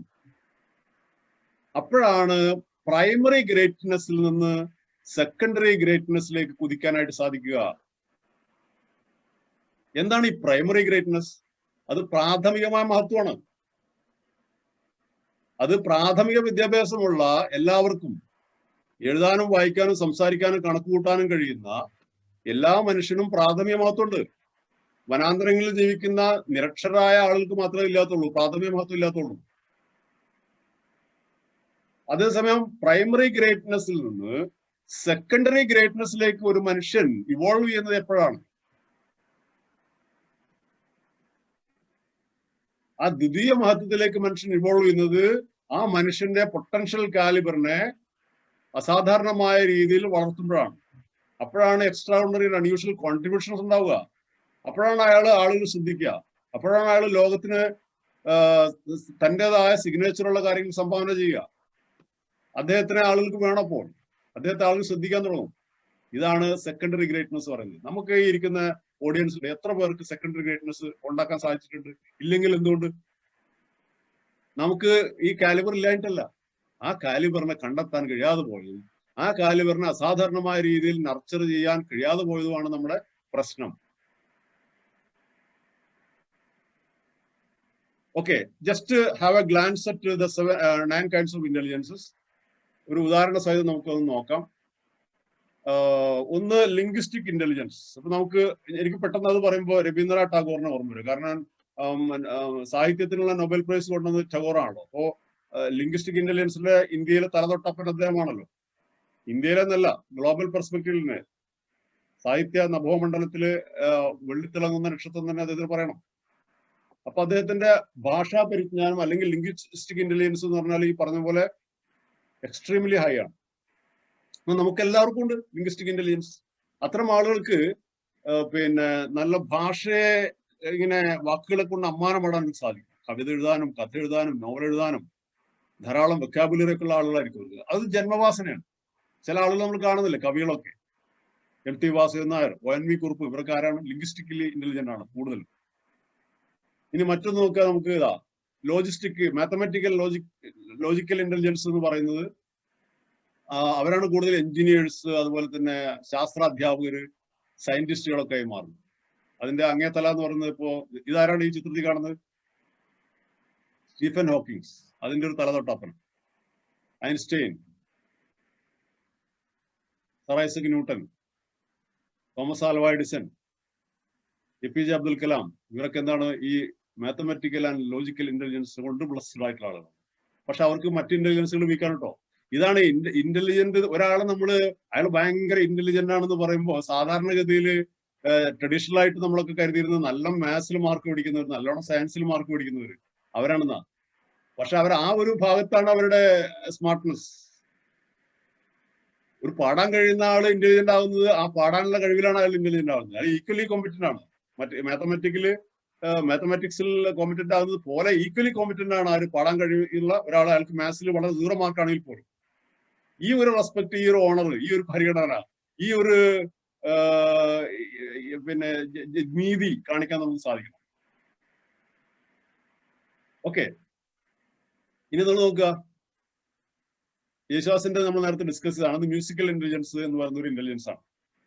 ഇനി വിഷ്വൽ ഓർ സ്പേഷ്യൽ ഇന്റലിജൻസ് കൊണ്ട് സാധനം എന്താണത്? ആ കാലിബർ ഉള്ളവരാണ്, ആ ഇന്റലിജൻസ് ഉള്ളവരാണ് നല്ല ചിത്രകാരന്മാരാവുക, പെയിന്റിങ്, ആർക്കിടെക്ട്സ്, ഫിലിം ഡയറക്ടേഴ്സ്. കാരണം ഇവരുടെ പണി എന്ന് വെച്ചാൽ സ്പേസ് ഫില്ല് ചെയ്യലാണ്. ഒരു ബ്ലാങ്ക് സ്പേസ് കൊടുത്താൽ അവരത് ഫില്ല് ചെയ്ത് തരും. അത് ഒരു പക്ഷെ അന്തരീക്ഷമാണെങ്കിൽ പോലും ഒരു ബിൽഡിംഗ് ഉണ്ടാക്കി തരും. ആർക്കിടെക്ട് അതിലേ ചെയ്യുന്നത്, ആ സ്പേസ് ഫില്ല് ചെയ്ത്. ഒരു റോക്ക് കൊടുത്തു കഴിഞ്ഞാൽ അവർ അൺവാണ്ടഡ് സാധനങ്ങൾ റിമൂവ് ചെയ്താൽ അത് ശില്പമായിട്ട് മാറും. അതാണ് വിഷ്വൽ ഇന്റലിജൻസ് എന്ന് പറയുന്നത്. അപ്പൊ അങ്ങനത്തെ കുറെ അധികം പ്രതിഭകളുണ്ട്. ഇവർക്കും മറ്റെല്ലാം ഉണ്ട്, പക്ഷെ ഏറ്റവും സ്ട്രോങ് ആയിട്ടുള്ള അവർക്ക് ഇതാണെങ്കിൽ അവർ അതിലാണ് മുന്നോട്ട് പോകുന്നത്. അപ്പോൾ അവർക്ക് ഈ പറഞ്ഞ പോലെ സെക്കൻഡറി ഗ്രേറ്റ്നസ്, ടെർഷറി ഗ്രേറ്റ്നസ് ഒക്കെ ഉണ്ടാക്കാനായിട്ട് സാധിക്കും. ഇനി ഇതാ മഹാത്മാഗാന്ധി, അവിടെ ഇന്റർപേഴ്സണൽ ഇന്റലിജൻസ്. ഗാന്ധിക്ക് പല ഇന്റലിജൻസുകളുണ്ട്, പക്ഷെ ഞാൻ ഏറ്റവും കൂടുതൽ കാണുന്നത് ഇന്റർപേഴ്സണലാണ്. കാരണം ഒരു രാജ്യത്തെ ജനങ്ങളെ ബ്രിട്ടീഷുകാർക്കെതിരെ ആനയിക്കുന്നതിൽ, കോർഡിനേറ്റ് ചെയ്യുന്നതിൽ നാനാജാതി മതസ്ഥരെയും പിന്നെ നാനാ പ്രാദേശികതകളെയും ഭാഷാ വൈവിധ്യങ്ങളെയൊക്കെ അപ്പുറം സംഘടിപ്പിക്കാനും നയിക്കുവാനും ഒക്കെ കഴിഞ്ഞു എങ്കിൽ അദ്ദേഹത്തിന്റെ പരസ്പര ബന്ധങ്ങളുടെ ആ ഒരു ബുദ്ധി വൈഭവം അസാധാരണമാണ്. അപ്പൊ അതിന്റെ തലതൊട്ടപ്പം തന്നെയാണ് മഹാത്മാഗാന്ധി. ഒരു രാഷ്ട്രത്തിന്റെ പിതാവ് എന്ന് അദ്ദേഹം അറിയപ്പെടുന്നതിലേക്ക് വളർന്നില്ലേ? അപ്പൊ ഇന്റർപേഴ്സണൽ ഇന്റലിജൻസ് ഒരു ഇന്റലിജൻസ് ആണ്. ഇനി മറ്റൊന്ന് ഇൻട്രാപേഴ്സണൽ ഇന്റലിജൻസ് എന്ന് പറഞ്ഞാൽ ഏകാഗ്രതയോടുകൂടി ഇരുന്ന് ആഴത്തിൽ ചിന്തിക്കുവാനും ഫിലോസഫിക്കലായിട്ടുള്ള വളരെ വിഷണറി ആയിട്ടൊക്കെ ചിന്തിക്കാനൊക്കെ കഴിയുന്ന, ഇത് അരിസ്റ്റോട്ടിലാണ്. സോക്രട്ടീസിനെ പോലെയുള്ള ഒരുപാട് ആളുകൾ അങ്ങനെയുണ്ട്. നമുക്കറിയാം കാൾ മാർക്സ്, അങ്ങനെ കുറെ അധികം ഫിലോസഫേഴ്സിനെ നമുക്കറിയാം. ഇവരൊക്കെ എന്ന് പറഞ്ഞാൽ ഇൻട്രാപേഴ്സണൽ ആണ്. ഈ പിന്നെ ചിന്തകളുടെ ഒരു അന്തർധാരയിൽ അഭിനയിക്കാൻ കഴിയുന്ന ആളുകൾ. ലയണൽ മെസ്സി എന്താ, ഏത് ഇന്റലിജൻസാ? അതാണ് body intelligence or kinaesthetic intelligence. അവർക്ക് അവരുടെ മസിലുകളെ കോർഡിനേറ്റ് ചെയ്യാനുള്ള ഒരു ശക്തിയാണ് ദൈവം കൊടുത്തത്. വളരെ ഈസി ആയിട്ട് അവർ മസിലുകൾ എടുക്കുക. അവർ നല്ല ഡാൻസേഴ്സ് ആവാൻ പറ്റും, നല്ല അഭിനേതാക്കളാകാൻ പറ്റും, നല്ല കളിക്കാരാവാൻ പറ്റും, നല്ല അത്ലറ്റ്സ് ആവാൻ പറ്റും, സ്പോർട്സിലും ഗെയിംസിലും നന്നായി ശോഭിക്കാൻ പറ്റും, പോലീസ് പോലെയുള്ള ജോലികൾ വളരെ നന്നായി ചെയ്യാൻ പറ്റും, കായിക ബലം കൂടുതൽ ആവശ്യമുള്ള മേഖലകൾ കൂടുതൽ. അപ്പൊ ഇതൊരു പിന്നെ പ്രത്യേകമായിട്ടുള്ള ഇന്റലിജൻസ് ആണ്, കിനസ്തെറ്റിക് ഓർ ബോഡി ഇന്റലിജൻസ്. അതിലാണ് സ്മാർട്ട് ചെയ്യൽ, ആ ഡയറക്ഷനിൽ പോകണം. ഇനി മറ്റൊന്ന് ഇതാരാ? ഇതാണ് MS സ്വാമിനാഥൻ. ആരാണ് അദ്ദേഹം? ഇന്ത്യയുടെ ഗ്രീൻ റവല്യൂഷന്റെ ഉപജ്ഞാതാവാണ് അദ്ദേഹം. അദ്ദേഹത്തിന്റെ പൊട്ടൻഷ്യൽ കാലിബർ എന്ന് പറയുന്നത് നേച്ചറുമായി ബന്ധപ്പെട്ടതാണ്. പ്രകൃതിയോടുള്ള അടങ്ങാത്ത അഭിവാഞ്ച, അടങ്ങാത്ത സ്നേഹം, അടങ്ങാത്ത പാഷൻ, പ്രകൃതിയോടും പ്രകൃതിയിലെ വിഭവങ്ങളോടും പ്രകൃതിയിലെ ജീവജാലങ്ങളോടുമുള്ള അനിതര സാധാരണമായിട്ടുള്ള ആ ഒരു ഇഴയെടുപ്പവും ആ ഒരു സ്നേഹവും ആ ഒരു പരിലാളനയും ആ ഒരു പാമ്പറിങ്ങും. ഇത്തരം ആളുകളാണ് ഈ പ്രകൃതിവാദികളായിട്ട് വരുന്നത്. അത് അവരുടെ ആ കാലിബറിന്റെ ഒരു വിഷയമാണത്. അപ്പൊ ഇങ്ങനെ 8 ഇന്റലിജൻസുകൾ ഇവിടെ കവർ ചെയ്തു. ഇനി ഒരു ഇന്റലിജൻസ് കൂടി ഇവിടെ ഞാൻ പറയണം. ഇതിൽ ലാസ്റ്റ് വേണം നിങ്ങൾക്ക് നോക്കാം. Existential intelligence. ആരാ? ദലൈലാമ. എന്താ പ്രത്യേകത? അത് പിന്നെ സ്പിരിച്വൽ ഇന്റലിജൻസ് സിമ്പിൾ ആയിട്ട് പറയാം. എന്ന് വെച്ചാൽ ഈ പ്രപഞ്ചത്തിന്റെ പിന്നിലുള്ള ഒരു സൂപ്പർ നാച്ചുറൽ പവറിനെ കുറിച്ച് ചിന്തിക്കുക, ഈ ലോകത്തിന്റെ അപ്പുറം ഒരു ലോകം എന്നുള്ളതിനെ കുറിച്ച് ചിന്തിക്കുക, മാലാഖമാരെ കുറിച്ച് ചിന്തിക്കുക, ഹെവൻലി കാര്യങ്ങളെ കുറിച്ച് ചിന്തിക്കുക. ഇങ്ങനെയൊക്കെയുള്ള ഒരു വല്ലാത്ത പിന്നെ ഈ നമ്മൾ സ്പിരിച്വൽ കോഷ്യൻ എന്ന് പറയാം, SQ, സ്പിരിച്വൽ ഇന്റലിജൻസ്. മൂല്യങ്ങളെ കുറിച്ച്, മാനുഷിക മൂല്യങ്ങളെ കുറിച്ച്, സനാതന ധർമ്മങ്ങളെ കുറിച്ച് ഒക്കെ ആഴത്തിൽ ചിന്തിക്കുന്ന തരത്തിലുള്ള ആളുകളാണ് എക്സിസ്റ്റൻഷ്യൽ ഇന്റലിജൻസ്. അവരാണ് റിലീജിയസ് സ്കോളേഴ്സും റിലീജിയസ് ആക്ടിവിസ്റ്റുകളൊക്കെ ആയിട്ട് മാറുന്നത്. മനസ്സിലായില്ലേ? അപ്പൊ ഇതാണ് നമ്മുടെ 9 തരത്തിലുള്ള ഇന്റലിജൻസ്. നിങ്ങൾക്ക് ഒരു റിവ്യൂ എന്നുള്ള നിലക്ക് ആദ്യം പോലെ നോക്കാം. Musical, visual, verbal, logical, body intelligence, interpersonal intelligence, intrapersonal intelligence, naturalistic intelligence, existential intelligence. ഇനി നിങ്ങൾ ഓരോരുത്തരും സ്വയം ഒന്ന് ഒബ്സർവ് ചെയ്യുക. എന്നിട്ട് നിങ്ങളുടെ പൊട്ടൻഷ്യൽ കാലിബർ എവിടെയാണെന്ന് നിങ്ങളൊന്ന് ഐഡന്റിഫൈ ചെയ്യുക. പൊട്ടൻഷ്യൽ കാലിബർ ചിലപ്പോൾ ഒന്നിൽ കൂടുതൽ ഉണ്ടാവും. ഇപ്പൊ തന്നെ APJ അബ്ദുൽ കലാം, അദ്ദേഹം ഒരു സയന്റിസ്റ്റ് ആണ്. അദ്ദേഹം ഇന്ത്യ രാജ്യത്തിന്റെ പ്രസിഡന്റും ആയിരുന്നു. അപ്പൊ ഇദ്ദേഹം ഇന്റർപേഴ്സണൽ ഇന്റലിജൻസിലാണെങ്കിലും പിന്നെ മാത്തമെറ്റിക്കൽ ലോജിക്കൽ ഇന്റലിജൻസിലാണെങ്കിലും അതോടൊപ്പം തന്നെ അദ്ദേഹത്തിന് ഗ്രന്ഥരചന അദ്ദേഹത്തിന്റെ ഭാഗമായിരുന്നു. വിങ്സ് ഓഫ് ഫയർ അദ്ദേഹം എഴുതി. അപ്പൊ ഇൻട്രാപേഴ്സണൽ ഇന്റലിജൻസും വരുന്നുണ്ട് അവിടെ. ഭാഷ ഉള്ളതുകൊണ്ട് ലിംഗ്വിസ്റ്റിക്. അപ്പൊ 4 തരത്തിലുള്ള ഇന്റലിജൻസുകളും അവിടെ അദ്ദേഹത്തിൽ സമ്മേളിക്കുന്നുണ്ട്. അതുണ്ടാവും. പക്ഷെ എങ്കിൽ പോലും അതിൽ ഒരു പൊട്ടൻഷ്യൽ കാലിബർ അദ്ദേഹത്തിന്റെ മാത്തമാറ്റിക്കൽ ലോജിക്കലാണ്. അദ്ദേഹം സയന്റിസ്റ്റ് ആണ് എന്നുള്ളതാണ് ആഫ്റ്റർ ഓൾ അദ്ദേഹത്തിന് വിലയിരുത്തുന്നത് നമുക്ക് മനസ്സിലാക്കാം. അവിടെ തന്നെയാണ് അദ്ദേഹം എമർജ് ചെയ്ത് വന്നത്. അദ്ദേഹം ഈ പറഞ്ഞ പോലെ ടെർഷറി ഗ്രേറ്റ്നസ് ഉണ്ടാക്കിയ ഒരാളാണ് ഇന്ത്യ രാജ്യത്ത്. അപ്പൊ ഹു ആം ഐ? നിങ്ങൾ ആലോചിക്കുക, ആരാണ് ഞാൻ? ആരാണ് ഞാൻ എന്ന ഉത്തരം ഇവിടെ ഒക്കെ കിടക്കുകയാണ്. എന്റെ മെമ്മറി പവറിലുണ്ട് ഞാൻ ആരാണ്, എന്റെ ന്യൂറോണുകളിലുണ്ട് ഞാൻ ആരാണ്, എന്റെ മൾട്ടിപ്പിൾ ഇന്റലിജൻസിൽ കൂടിയുള്ളത് ഞാൻ ആരാണ്. ഇത് മറ്റേ കുതിരോട്ടം പപ്പ് ചോദിച്ചൊരു ഡയലോഗില്ലേ, എന്താണത്?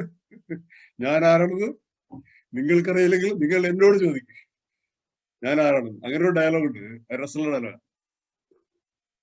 ഇനി ഹു ആം ഐ എന്ന നമ്മുടെ അന്വേഷിച്ചുകൊണ്ടുള്ള ഈ യാത്രയിൽ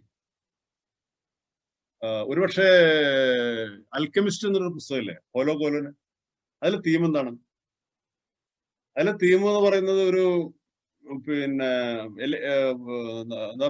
ഫിലോസഫർ സ്റ്റോൺ എന്ന് പറയുന്ന ഒരു സാധനം. എന്ന് വെച്ചാൽ മറ്റ് ലോഹങ്ങളെ ഒക്കെ തന്നെ സ്വർണമാക്കി മാറ്റാൻ പറ്റുന്ന ഒരു പ്രത്യേക തരത്തിലുള്ള ഒരു സാധനമുണ്ട്, ഒരു ലോഹമുണ്ട്. അത് കിട്ടിക്കഴിഞ്ഞാൽ ബാക്കി എല്ലാറ്റിനും സ്വർണ്ണമാക്കി മാറ്റാം. ഇങ്ങനെയുള്ള ഒരു പിന്നെ സംഗതി അന്വേഷിച്ചുകൊണ്ടുള്ള ഒരു യാത്രയാണ്, ഒരു അന്വേഷണ യാത്രയാണ് അൽക്കെമിസ്റ്റ് എന്ന് പറയുന്നത്. ഇവിടെ നമ്മൾ ഹു ആം ഐ എന്നുള്ളത് അന്വേഷിച്ചുകൊണ്ട് മുന്നോട്ട് പോയിക്കൊണ്ടിരിക്കുക. അടുത്തത് മൾട്ടിപ്പിൾ ഇന്റലിജൻസിനെ കുറിച്ച് നമ്മൾ മനസ്സിലാക്കിയതുപോലെ തന്നെ മറ്റൊരു സയന്റിസ്റ്റ് സ്റ്റീവൻ റീസ് എന്ന് പറയുന്ന ഒരു സയന്റിസ്റ്റ് ഇതുപോലെ വലിയ ഗവേഷണ പഠനമൊക്കെ നടത്തിയിട്ട് കണ്ടുപിടിച്ചൊരു കാര്യമാണ്, ഓരോ മനുഷ്യനും 16 തരത്തിലുള്ള ഡിസയേഴ്സ് ഉണ്ടെന്നാണ്. 16 ബേസിക് ഡിസയേഴ്സ്. അവിടെയും നമ്മുടെ പൊട്ടൻഷ്യൽ കാലിബർ ഉണ്ട്. നമുക്ക് വളരെ സ്വാഭാവികമായ രീതിയിൽ, വളരെ പ്രകൃതിജന്യമായ രീതിയിൽ, വളരെ നാച്ചുറൽ ആയിട്ട്, വളരെ സ്പോണ്ടേനിയസ് ആയിട്ട് ചെയ്യാൻ പറ്റുന്ന കാര്യങ്ങൾ. നിങ്ങളിവിടെ പാഷൻ എന്നുള്ള വാക്ക് ഈ കമന്റ് ബോക്സിൽ പലരും റിപ്പീറ്റ് ചെയ്തിട്ട് പോസ്റ്റ് ചെയ്തിരുന്നു. Passion passion passion. ഈ പാഷൻ എവിടെയാണ്? അത് അടങ്ങാത്തൊരു അഭിവാഞ്ചയാണല്ലോ, ഒരു അഭിലാഷമാണല്ലോ. അത് ആർക്കും തടുത്തു നിർത്താനാവാത്ത രീതിയിലുള്ള ഒരു ഏർജാണ്, ഇന്നർ ഏർജാണ് ഈ പാഷൻ. ഈ പാഷൻ എവിടെയാണെന്നാണ് വരുന്നത്. അപ്പൊ അവിടെയാണ് 16 തരത്തിലുള്ള ഡിസയേഴ്സ് എല്ലാ മനുഷ്യനും ഉണ്ട്. പക്ഷേ അതിൽ ചിലത് മറ്റു ചിലതിനേക്കാൾ പവർഫുൾ ആണ്. അത് ഓരോരുത്തർക്കും വേറെ വേറെയാണ് ആ പവർഫുൾ ആയിട്ടുള്ളത്. ഞാനൊരു ഉദാഹരണം പറയാം. ചില പാരന്റ്സ് കാണും, നിങ്ങളെ ഇരിക്കുന്നതിൽ തന്നെ കാണും, ഭയങ്കര ഡിസിപ്ലിൻഡ് ആയിരിക്കും. അവരുടെ വീടുകളിൽ ചെന്നാൽ എല്ലാ സംഗതികളും അടുക്കി പെറുക്കി ഒതുക്കി വെച്ചിട്ടുണ്ടാവും. ഒരു ഡസ്റ്റോ ഒന്നും കാണാൻ പറ്റില്ല, എപ്പോഴും ഇങ്ങനെ ക്ലീൻ ചെയ്ത് ഇങ്ങനെ വെച്ചുകൊണ്ടിരിക്കും. നിങ്ങൾ ഇതിൽ നോക്കിയാൽ ഇതിനകത്ത് നിൽക്കണം ഓർഡർ. രണ്ടാമത്തെ ഒരു ഡിസൈർ കാണാമല്ലോ, ഓർഡർ. ഈ ഓർഡർ എന്ന് പറഞ്ഞാൽ എല്ലാം ഓർഡറിലായിരിക്കുക എന്നുള്ളതാണ്. മനസ്സിലായോ? Everything has A place and everything needs in its place. എല്ലാത്തിനും ഒരു ഇടമുണ്ടായിരിക്കുക, എല്ലാം അതാതിന്റെ ഇടങ്ങളിലായിരിക്കുക. ഇതാണ് ഓർഗനൈസ്ഡ് എന്ന് പറയുന്നത്. ഈ ഓർഗനൈസേഷനാണ് ഓർഡർ എന്ന് പറയുന്നത്. അപ്പൊ എന്റെ ഒരു വ്യക്തിപരമായ അനുഭവം പറയുകയാണെങ്കിൽ എന്റെ പിതാവ് ഈ ഓർഡറിന്റെ ഉസ്താദാണ്. അദ്ദേഹത്തിന് വളരെ കൃത്യമായി എല്ലാ കാര്യങ്ങളും നീറ്റ് ആൻഡ് ടൈഡി ആയിരിക്കും.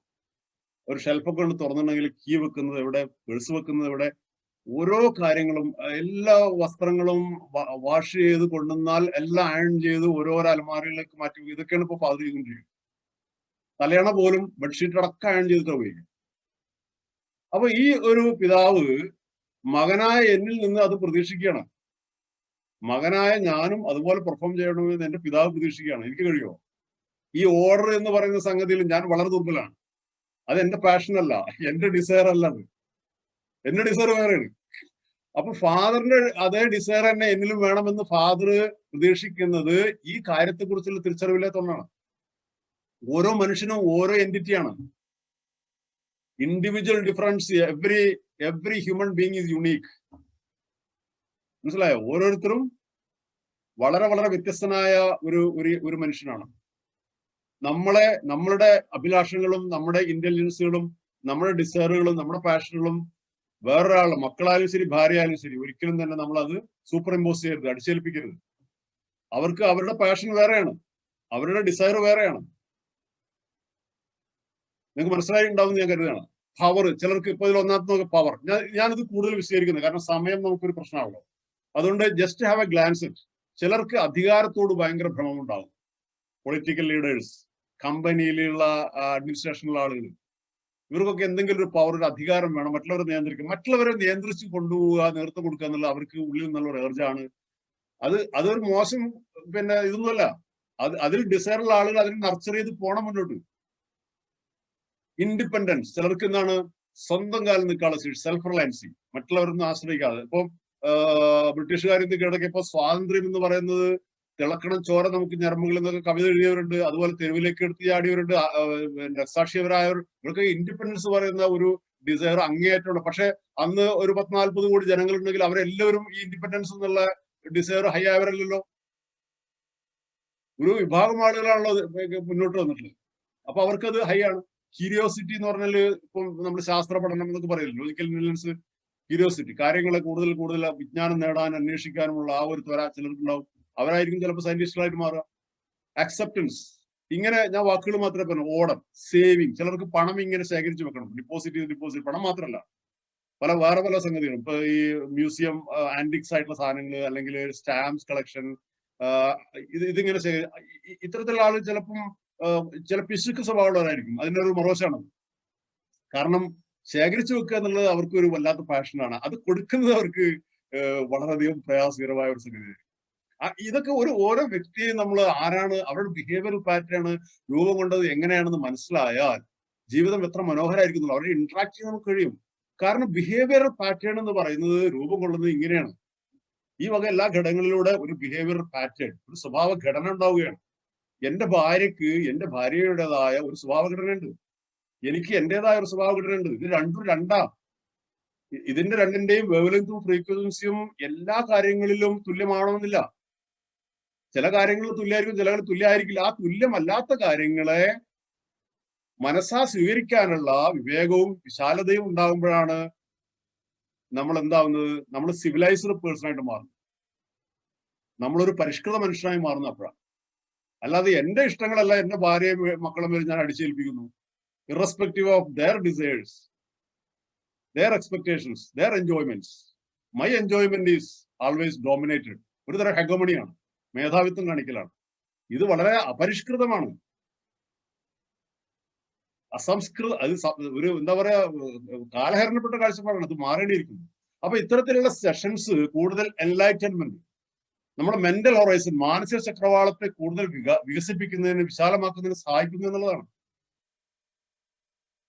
ഇനി ചിലർക്ക് അടുത്തത് ഓണം, സമൂഹത്തിൽ ഭയങ്കര ബഹുമാനം കിട്ടും. ആ തരത്തിലുള്ള ആളുകളുണ്ട്. ഐഡിയലിസ്റ്റ് ആദർശവാദികളാണ്.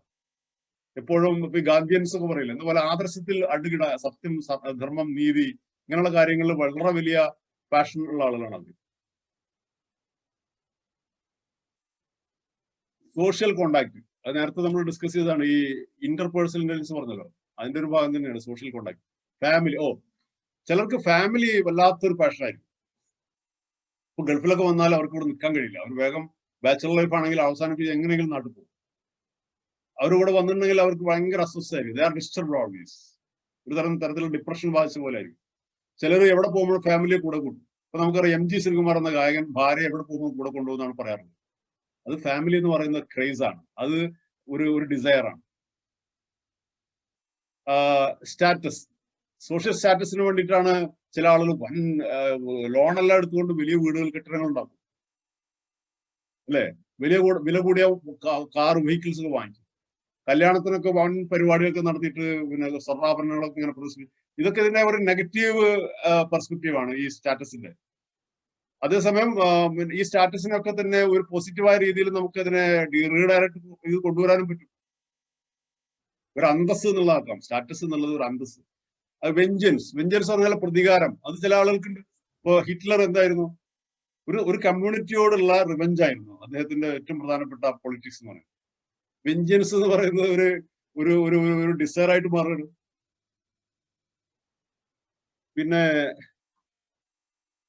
റൊമാൻസ്, നിങ്ങൾക്ക് തന്നെ ആലോചിക്കാവുന്നതാണ്. ഇപ്പൊ ഈ നമുക്കറിയാം, ഈ സിനിമാ രംഗത്തൊക്കെ ഉള്ള ആളുകൾ ഒരു വിവാഹം കഴിക്കും, കുറച്ച് കഴിഞ്ഞാൽ അതിനെ ഡൈവേഴ്സ് ചെയ്തിട്ട് വേറെ വിവാഹം കഴിക്കും, കുറച്ച് കഴിഞ്ഞാൽ അവർ വീണ്ടും പിരിയും. ഇപ്പൊ കമലഹാസന്റെ ഒക്കെ ഉദാഹരണം നമ്മുടെ മുന്നിൽ കിട്ടും. വിവാഹം കഴിക്കുന്നല്ലേ ചിലപ്പോൾ. അപ്പൊ ഇവർക്ക് റൊമാൻസ് എന്ന് പറയുന്ന ഒരു ഡിസയർ വളരെ ഹൈ ആണ്. നമ്മൾ ഓരോരുത്തരും സ്വയം അനലൈസ് ചെയ്താൽ മനസ്സിലാവും നമ്മൾ ഏത് കാറ്റഗറിയാണ്. പിന്നെ നമുക്ക് അങ്ങനത്തെ ഡിസയർ ഉണ്ടെങ്കിലും നമ്മൾ എന്ത് ചെയ്യുന്നു, സ്വയം കൺട്രോൾ ചെയ്യണം. അടങ്ങ് നാരായണ എന്ന് പറഞ്ഞിട്ട് അവിടെ അടക്കി നിർത്തിയിരിക്കുകയാണ്. ആ ഡിസയറിന്. കാരണം ഇവിടെ സമൂഹത്തില് നമ്മുടെ കുടുംബം ഒക്കെ ആകെ ശിഥിലമാവും, പലതരത്തിലുള്ള പ്രശ്നങ്ങൾ ഉണ്ടാവും കരുതി. ഈറ്റിംഗ്, ചില ആളുകൾക്ക് ഈറ്റിംഗ് ഒരു വലിയ ക്രൈസ് ആണ്. നല്ല നല്ല റെസിപ്പി ഒക്കെ നോക്കി നല്ല ആഹാരങ്ങൾ പാചകം ചെയ്യുക, അതിങ്ങനെ ആസ്വദിച്ച് കഴിക്കുക, അങ്ങനെ ദിവസങ്ങൾ തള്ളി നിൽക്കുക എന്ന് പറയുന്ന തീറ്റ പ്രധാനമായിട്ടുള്ള പിന്നെ ഇന്നർ ഏർജ് ഉള്ള ആളുകൾ. ഫിസിക്കൽ ആക്ടിവിറ്റി അങ്ങനെയുണ്ട്. ചില ആളുകൾ ഭയങ്കര ജിംനാസ്റ്റിക്സിലൊക്കെ പോയി എപ്പോഴും ഇങ്ങനെ ഫിറ്റ്നസ് എന്നുള്ള നിലക്ക് നടത്തവും ഓട്ടവും ഫിസിക്കൽ എക്സസൈസിങ്ങും ഒക്കെ ആയിട്ട് ഇങ്ങനെ പോകുന്ന ആളില്ലേ, അത് അവരുടെ ക്രേസ് ആണ്. അടുത്ത് ട്രാങ്കുലിറ്റി എന്ന് നേരത്തെ പറഞ്ഞ ഇന്നർ പീസാണ്, ഭയങ്കരമായ സമാധാനം. അത് പലപ്പോഴും റിലീജിയസ് ആയിട്ടുള്ള സ്പിരിച്വൽ കോഷ്യന്റ് ആയിരിക്കും അവർക്ക് ഏറ്റവും കൂടുതൽ. അവർ റിലീജിയസ് സ്കോളേഴ്സ് ആവാം, റിലീജിയസ് പള്ളിയിലെ ഇമാമുമാരൊക്കെ ആവാം, ചർച്ചിലെ പാസ്റ്റേഴ്സ് ആവാം, അങ്ങനത്തെ റിലീജിയസ് ആക്ടിവിറ്റീസിനെ കോർഡിനേറ്റ് ചെയ്യുന്നവരാവാം. അപ്പൊ ഇത് സന്യാസിമാരാവാം. ട്രാങ്കുലിറ്റി അതൊരു ക്രേസ് ആണ്. അപ്പൊ 16 തരത്തിലുള്ള ബേസിക് ഡിസയേഴ്സ് ഉണ്ട്. ഇതിൽ ഞാൻ എവിടെ നിൽക്കുന്നു, എന്റെ കുട്ടികൾ എവിടെ നിൽക്കുന്നു, എന്റെ ഭാര്യ എവിടെ നിൽക്കുന്നു, എന്റെ രക്ഷിതാക്കൾ എവിടെ നിൽക്കുന്നു, എന്റെ വിദ്യാർത്ഥികൾ എവിടെ നിൽക്കുന്നു, ഇതൊക്കെ ഒരു വിശാലമായ കാഴ്ചപ്പാടോടുകൂടി അഭിവീക്ഷിക്കുവാനും നിരീക്ഷണങ്ങളിലൂടെ അതിനെ കണ്ടെത്തിയിട്ട് അവിടെയാണ് ആ കുട്ടിയുടെ അല്ലെങ്കിൽ ആ വ്യക്തിയുടെ പൊട്ടൻഷ്യൽ കാലിബർ എന്ന് തിരിച്ചറിഞ്ഞുകൊണ്ട് അതിനെ നർച്ചർ ചെയ്യാൻ ആ കുട്ടിയെ സഹായിക്കുകയോട് ചെയ്തുകൊണ്ട് ഈ നമ്മുടെ കരിയർ ഗോളിനെ അതിലേക്ക് ആ ഡയറക്ഷനിലേക്ക് പാരലായിട്ട് എന്താ പറയാ അലൈൻ ചെയ്തുകൊണ്ട് സിങ്ക്രണൈസ് ചെയ്തുകൊണ്ട് അങ്ങനെ കൊണ്ടുപോകുമ്പോൾ അവർക്കൊക്കെ ലൈഫ് വളരെ എൻജോയബിൾ ആയിരിക്കും. ഓക്കെ, ഇപ്പൊ നമ്മൾ ഒന്നുകൂടി ഒന്ന് റിവ്യൂ ചെയ്യുകയാണെങ്കിൽ ഞാൻ ആരാണ് എന്ന അന്വേഷണത്തിൽ നമ്മൾ മുന്നോട്ട് പോവുകയാണ്. അതിലൊന്നാണ് നമ്മുടെ ന്യൂറോണുകൾ, ബ്രെയിനിലെ നമ്മുടെ ഇന്റലക്ച്വൽ കപ്പാസിറ്റി, മറ്റൊന്ന് മെമ്മറി പവർ. ഞാൻ പറഞ്ഞു മെമ്മറി പവർ 3 കാര്യങ്ങളാണെന്ന് പറഞ്ഞു. 3 കാര്യങ്ങളാണെന്ന് പറഞ്ഞു, നിങ്ങളുടെ മനസ്സിലുണ്ടാവണം. പിന്നെ നമ്മൾ മൾട്ടിപ്പിൾ ഇന്റലിജൻസിൽ ഹോവാർഡ് ഗാർഡനർ 9 ഇന്റലിജൻസുകൾ ഉണ്ടെന്ന് പറഞ്ഞു. 2 എണ്ണം ഇടത്ത് ബ്രെയിനും ബാക്കിയുള്ളതെല്ലാം വലത്ത് ബ്രെയിനിലാണ്.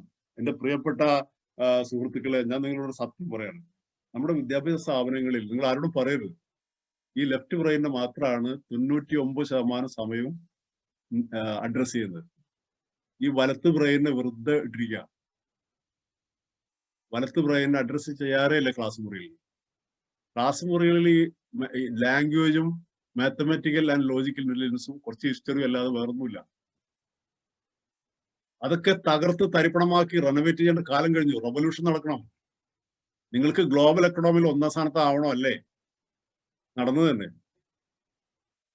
ഒരു പൊളിച്ചെഴുത്ത് നടത്താതെ, ഒരു റിനോവേഷൻ നടത്താതെ, ഒരു റീകൺസ്ട്രക്ഷൻ നടത്താതെ, ഒരു റിനേസൻസ് നടത്താതെ നിങ്ങൾക്ക് എങ്ങനെ സാധിക്കും? അത് വിദ്യാഭ്യാസ സ്ഥാപനങ്ങളിലാണ് ആദ്യം നടക്കേണ്ടത്. ക്യാമ്പയിൻ അവിടെ തന്നെ വേണ്ടത്. Awakening the community through educational reforms. അതിലേക്ക് വരണം. അപ്പോൾ 9 ഇന്റലിജൻസിനെയും ടാർഗറ്റ് ചെയ്യുന്ന, അഡ്രസ് ചെയ്യുന്ന, സ്റ്റിമുലേറ്റ് ചെയ്യുന്ന ഇടങ്ങളാവണം നമ്മുടെ ക്ലാസ് മുറികൾ. അതിനാണ് നമ്മൾ ഡിഫറൻഷിയേറ്റഡ് ഇൻസ്ട്രക്ഷൻ എന്ന് പറയുന്ന ഒരു പുതിയ മെത്തഡോളജി ഓഫ് ടീച്ചിങ് ഇൻട്രൊഡ്യൂസ് ചെയ്തിട്ടുള്ളത്. കരോൾ എന്ന് പറയുന്ന ഒരു പിന്നെ എഡ്യൂക്കേഷനിസ്റ്റ് ആണ് അത് ഡെവലപ്പ് ചെയ്തിട്ടുള്ളത്. അത് ഇടത്ത് ബ്രെയിനെയും വലത്ത് ബ്രെയിനും ഒരേ സമയത്ത് അഡ്രസ് ചെയ്യുന്ന തരത്തിലുള്ള ഒരു കോംബോ മെത്തഡോളജി ഓഫ് ടീച്ചിങ് ആണ്. അപ്പൊ അതിനെ ഇങ്ങനെ നർച്ചർ ചെയ്യുമ്പോഴാണ് നമുക്ക് മനസ്സിലാവുക എവിടെയാണ് കൂടുതലുള്ളത്. അപ്പൊ അവർക്ക് അത് കണ്ടെത്താൻ സാധിക്കും. ഈ MI പ്രൊഫൈൽ കറക്റ്റ് ആയിട്ട് ഫിക്സ് ചെയ്യാനായിട്ട് സാധിക്കും. ഇതിന് ടെസ്റ്റുകളുണ്ട് കേട്ടോ. മൾട്ടിപ്പിൾ ഇന്റലിജൻസിനാണെങ്കിലും ഡിസയറിനാണെങ്കിലും ഡിസയർ പ്രൊഫൈൽ ഉണ്ട്. അതിനൊക്കെ തന്നെ ടെസ്റ്റുകളുണ്ട്. ആ ടെസ്റ്റിലെ ചോദ്യങ്ങൾക്ക് ഉത്തരം നൽകിയിട്ട് ഗ്രാഫിക്കൽ റെപ്രസെന്റേഷൻ കൂടിയിട്ട് അതിന്റെ അനാലിസിസ് റിപ്പോർട്ട് കിട്ടും. അപ്പൊ നമുക്ക് മനസ്സിലാവും ഏതാണെന്ന്. അത് മാത്രമല്ല, ഈ ടെസ്റ്റുകളെ മാത്രം ആശ്രയിക്കരുത്, അതിനൊക്കെ ഒരുപാട് പരിമിതികളുണ്ട്. ഏറ്റവും നല്ലത് നിരീക്ഷണമാണ്. രക്ഷിതാക്കളും അധ്യാപകരും നിരന്തരം കുട്ടികളെ നിരീക്ഷിച്ചുകൊണ്ടിരിക്കുക. അവനവനെ നിരീക്ഷിക്കുക, എന്താണ് എന്റെ കാലിബർ എന്നുള്ളത്. ഇപ്പൊ നിങ്ങൾക്ക് പാടാനുള്ള കഴിവ് ശരിക്കും ഉണ്ടെങ്കിൽ, നിങ്ങൾക്ക് മ്യൂസിക്കൽ ഇന്റലിജൻസ് ഉണ്ടെങ്കിൽ നിങ്ങൾക്ക് എന്താ ഉണ്ടാവുക സവിശേഷത? ട്യൂൺ പിടിക്കാനുള്ള കഴിവുണ്ടാവും, ട്യൂൺ കമ്പോസ് ചെയ്യാനുള്ള കഴിവുണ്ടാവും. ഈ പ്രകൃതിയിലെ പലതരത്തിലുള്ള സംഗീതത്തെയും വല്ലാത്ത പാഷനോടുകൂടി ആസ്വദിക്കാനുള്ള ശേഷി ഉണ്ടാവും. അപ്പോൾ നിങ്ങൾക്ക് മ്യൂസിക്കൽ ഇന്റലിജൻസിൽ പ്രാവീണ്യം ഉണ്ടെന്ന് മനസ്സിലായി. അങ്ങനെയാണെങ്കിൽ നിങ്ങൾ സംഗീതം പഠിക്കാൻ പോകണം. നിങ്ങളുടെ മക്കൾക്ക് അതുണ്ടെങ്കിൽ നിങ്ങളുടെ സംഗീതത്തിൽ ചേർക്കണം.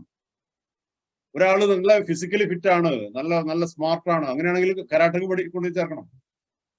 ഫുട്ബോളിങ്ങിനോ ഫുട്ബോളാക്കാനോ അല്ലെങ്കിൽ വേറെ ഏതെങ്കിലും ഒരു ഗെയിമിൽ ട്രെയിനിങ് കൊടുക്കണം, കോച്ചിങ് കൊടുക്കണം. ഇങ്ങനെയാണ് അതിനോട് നമ്മൾ ക്രിയേറ്റീവായിട്ട് നമ്മൾ അതിനോട് പ്രതികരിക്കേണ്ടത്. ഓക്കെ, ഇനി ഞാൻ ഇത് എല്ലാം നീട്ടിക്കൊണ്ടു പോകുന്നില്ല. വേറൊരു കാര്യം നമ്മൾ ശ്രദ്ധിക്കേണ്ടത്, നമ്മളെ അന്വേഷിക്കുമ്പോൾ നമുക്ക് രണ്ടു തരം മനസ്സുകൾ ഉണ്ടെന്നുള്ളതാണ്, കോൺഷ്യസ് മൈൻഡും സബ് കോൺഷ്യസ്. എനിക്കറിയാം നിങ്ങൾക്ക് നന്നായി അറിയുന്ന ഭാഗമാണ്, കാരണം ഈ യോഗ ഒക്കെ എടുക്കുന്നതുകൊണ്ട് അതൊക്കെ അഡ്രസ് ചെയ്തിട്ടുണ്ടാവുന്നതാണ് ഞാൻ കരുതുന്നത്. ഇവിടെ എപ്പോഴും നിങ്ങളുടെ ഈ വാട്സപ്പിലെ ചില ടെക്സ്റ്റുകൾ ഞാൻ കണ്ടപ്പോൾ എനിക്ക് തോന്നി അത് ഇത്തരത്തിലുള്ള മേഖലകൾ കുറച്ച് കൂടുതൽ നിങ്ങൾ ഡിസ്കസ് ചെയ്തിട്ടുണ്ടാവും എന്നാണ് പ്രതീക്ഷിക്കുന്നത്. എന്തായാലും ശരി, ഒറ്റ കാര്യം ഞാൻ പറഞ്ഞുതരാം. ഞാൻ ആരാണെന്ന് ചോദിച്ചാൽ ഞാൻ വേറെ ഒന്നുമല്ല, എന്റെ സബ് കോൺഷ്യസ് മൈൻഡിൽ ഡൗൺലോഡ് ചെയ്യപ്പെട്ട നൂറുകണക്കിന് സോഫ്റ്റ്വെയറുകളല്ല, അതൊന്നുമല്ല. ഞാൻ ജനിച്ച നാൾ മുതൽ ഇന്ന് ഈ നിമിഷം വരെ പല ഘട്ടങ്ങളിലായി എന്റെ ചുറ്റുപാടുകളിൽ നിന്നും, എന്റെ വിദ്യാഭ്യാസത്തിലൂടെയും, എന്റെ രക്ഷിതാക്കളിലൂടെയും, സമൂഹത്തിലുള്ള പല രീതിയിലുള്ള ആളുകളുമായുള്ള ഇന്ററാക്ഷനിലൂടെയും പരിശീലനങ്ങളിലൂടെയും ഞാൻ ആർജിച്ച, ഞാൻ ഡൗൺലോഡ് ചെയ്തു വെച്ച നൂറുകണക്കിന് സോഫ്റ്റ്വെയറുകൾ എവിടെ ഉണ്ട്? എന്റെ സബ് കോൺഷ്യസ് മൈൻഡിലുണ്ട്. എനിക്ക് ഡ്രൈവിംഗ് അറിയാം. ഡ്രൈവിംഗ് എന്ന് പറഞ്ഞാൽ ഒന്നുമല്ല, ഒരു സോഫ്റ്റ്വെയർ ഡൗൺലോഡ് ചെയ്ത് വെച്ചാൽ. എനിക്ക് എഴുതാൻ അറിയാം, എന്താ, ഒരു സോഫ്റ്റ്വെയറാണ്. എനിക്ക് വായിക്കാൻ അറിയാം, സംസാരിക്കാൻ അറിയാം, എല്ലാം സോഫ്റ്റ്വെയർസാണ്. നിങ്ങൾക്ക് ട്രെയിനിങ്, വനാന്തരത്തിൽ ജീവിക്കുന്ന ഒരാൾക്ക് സംസാരിക്കാൻ പറ്റിക്കൊള്ളുന്നില്ല, കാരണം എന്താ? ട്രെയിനിങ് ഇല്ല. എഴുതാൻ പറ്റില്ല, ട്രെയിനിങ് ഇല്ല. അപ്പൊ അവിടെ സോഫ്റ്റ്വെയർ ഇല്ല എന്നുള്ളതാണ്. അവർക്ക് അതിനുള്ള ശേഷിയില്ലായിട്ടില്ലല്ലോ. പക്ഷെ ആ സോഫ്റ്റ്വെയർ ഡൗൺലോഡ് ചെയ്യാത്തതുകൊണ്ട് അവർക്ക് വാഹനം ഓടിക്കാൻ അറിയില്ല, കാരണം സോഫ്റ്റ്വെയർ ഇല്ല. അപ്പൊ നമുക്ക് പലതും അറിയാം. നമുക്ക് കമ്പ്യൂട്ടർ ഓപ്പറേറ്റ് ചെയ്യാൻ അറിയാം, നമുക്ക് പലതും അറിയാം. ആ അറിയുന്നതൊക്കെ തന്നെ ഈ സോഫ്റ്റ്വെയർസ് ആണ്. അപ്പൊ നമുക്ക് നമ്മുടെ ജീവിതത്തിൽ മാറ്റം ഉണ്ടാവണമെങ്കിൽ എന്ത് വേണമെന്ന് വെച്ചാൽ ഈ സോഫ്റ്റ്വെയറുകളിലാണ് നമ്മൾ മാറ്റുന്നത്. മനസ്സിലായോ? സോഫ്റ്റ്വെയറുകളെ ഡിലീറ്റ് ചെയ്യുകയും പുതിയ സോഫ്റ്റ്വെയറുകളെ ഡൗൺലോഡ് ചെയ്യുകയും വഴിയാണ് നമ്മുടെ ജീവിതത്തിൽ നമുക്ക് മാറ്റം ഉണ്ടാക്കാൻ സാധിക്കുക. ഇങ്ങനെയാണ് നമ്മുടെ ബിഹേവിയറൽ പാറ്റേൺ രൂപപ്പെടുന്നത്. ഓരോ മനുഷ്യനും ഓരോ ബിഹേവിയറൽ പാറ്റേണിന്റെ തടവറയിലാണ്. ഞാൻ അബ്ദുൾ റഷീദ് KV, എനിക്ക് എന്റേതായ ഒരു ബിഹേവിയറൽ പാറ്റേൺ ഉണ്ട്. ഞാൻ അതിന്റെ ഇംപ്രിസൺമെന്റിലാണ്. കാരണം അതൊക്കെ ഈ സോഫ്റ്റ്വെയർസ് നമ്മുടെ സബ് കോൺഷ്യസ് മൈൻഡിലുള്ളതാണ്. അതാണ് ഈ ബിഹേവിയറൽ പാറ്റേൺ ഉണ്ടാക്കുന്നത്. 4700 തരത്തിലുള്ള ബിഹേവിയറൽ പാറ്റേൺസ് ഉണ്ടെന്നാണ് ഗവേഷണം പറയുന്നത്.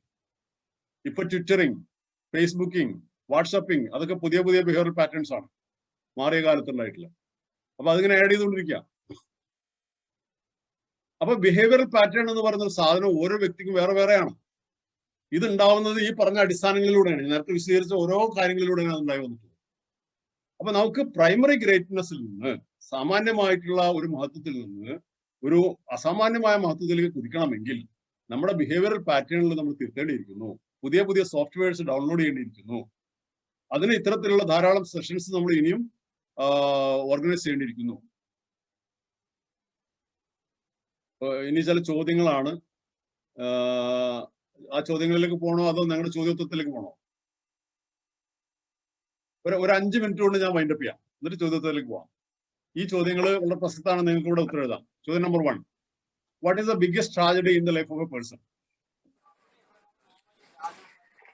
ഒരു സെക്കൻഡ്, ഞാനൊന്ന് AC ഓൺ ചെയ്യട്ടെ.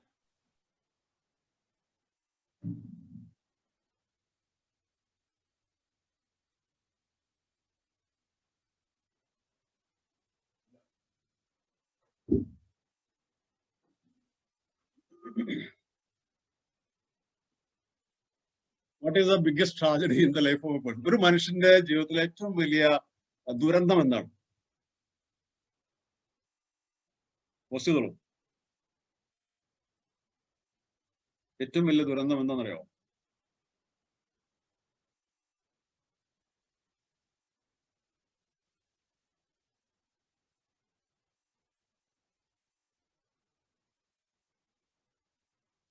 അത് ആലോചിച്ചുകൊണ്ടിരിക്കുക. Not finding himself, can't find his goal. Cool, gentle presentation. Thanks for your compliments. Unawareness.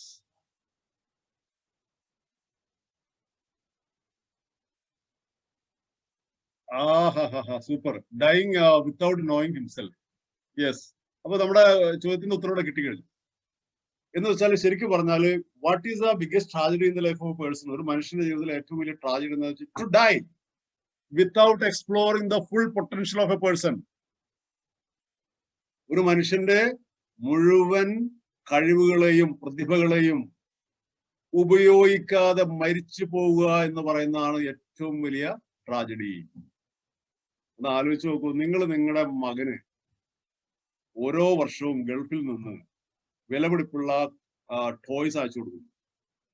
ഈ കുട്ടി ആ അയച്ചു കൊടുത്ത ടോയ്സ് എല്ലാം ശേഖരിച്ച് ഒരു ഷോക്കേസിൽ വെക്കും ഉപയോഗിക്കാതെ. അങ്ങനെ നിങ്ങൾ ഒരു 3-4 വർഷം കഴിഞ്ഞ് നാട്ടിലേക്ക് പോകും. അവിടെ നിങ്ങൾ കാണുന്നത് എന്താ? വിലപിടിപ്പുള്ള ടോയ്കൾ ഓരോ പ്രായത്തിലും കുട്ടി ഉപയോഗിച്ച് തിമർക്കേണ്ടതാണ്. അതെല്ലാം ഒരു ഷെൽഫിൽ തൊടാതെ വെച്ചിരിക്കുക, പെട്ടി പോലും പിടിച്ചിട്ടില്ല. എന്തുമാത്രം സങ്കടവും വേദനയും ദുഃഖവും ഈ കുട്ടിയെ കുറിച്ച് നിങ്ങൾക്ക് എന്തായിരിക്കും തോന്നുക? എന്തൊരു കുട്ടിയായി പോലെ ഇത് തോന്നല്ലേ? ഇതുപോലല്ലേ ദൈവം നമുക്ക് തന്നത് ഈ കഴിവുകളുടെ ഒരു കലവറയല്ലേ നമ്മള്. ഇത്രയും കഴിവുകൾ നമ്മുടെ കയ്യിൽ ഉണ്ടായിട്ട് അതൊന്നും ഉപയോഗിക്കാതെ മരിച്ചങ്ങോട്ട് ചെല്ലുമ്പോൾ ദൈവം നമ്മളോട് ഏത് രീതിയിലായിരിക്കും പ്രതികരിക്കുക? വന്നിരിക്കുന്നു മോൻ, ഒരു സിനിമയിലല്ലേ, ഇതാ വന്നിരിക്കുന്നു നിന്റെ മോൻ എന്ന് പറയും. ഇതാ വന്നിരിക്കുന്നു, ഒന്നും ഉപയോഗിക്കാതെ. അപ്പൊ ഏറ്റവും വലിയ സങ്കടം അതാണ്. അടുത്ത ക്വസ്റ്റ്യൻ,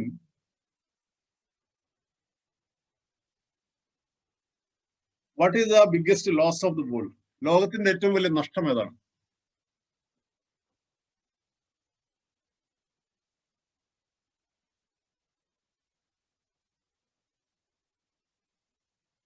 മേലെ പറഞ്ഞതും താഴെ പറഞ്ഞതും ഒരേ ഏശ്വരോത്തരം തന്നെ വരിക. ഞാൻ തന്നു കഴിഞ്ഞു. ബീയിങ് ഡൈങ്, അത് നേരത്തെ പറഞ്ഞല്ലേ. What is the biggest loss of the world? ലോകത്തിന്റെ ഏറ്റവും വലിയ നഷ്ടം എന്താണ്?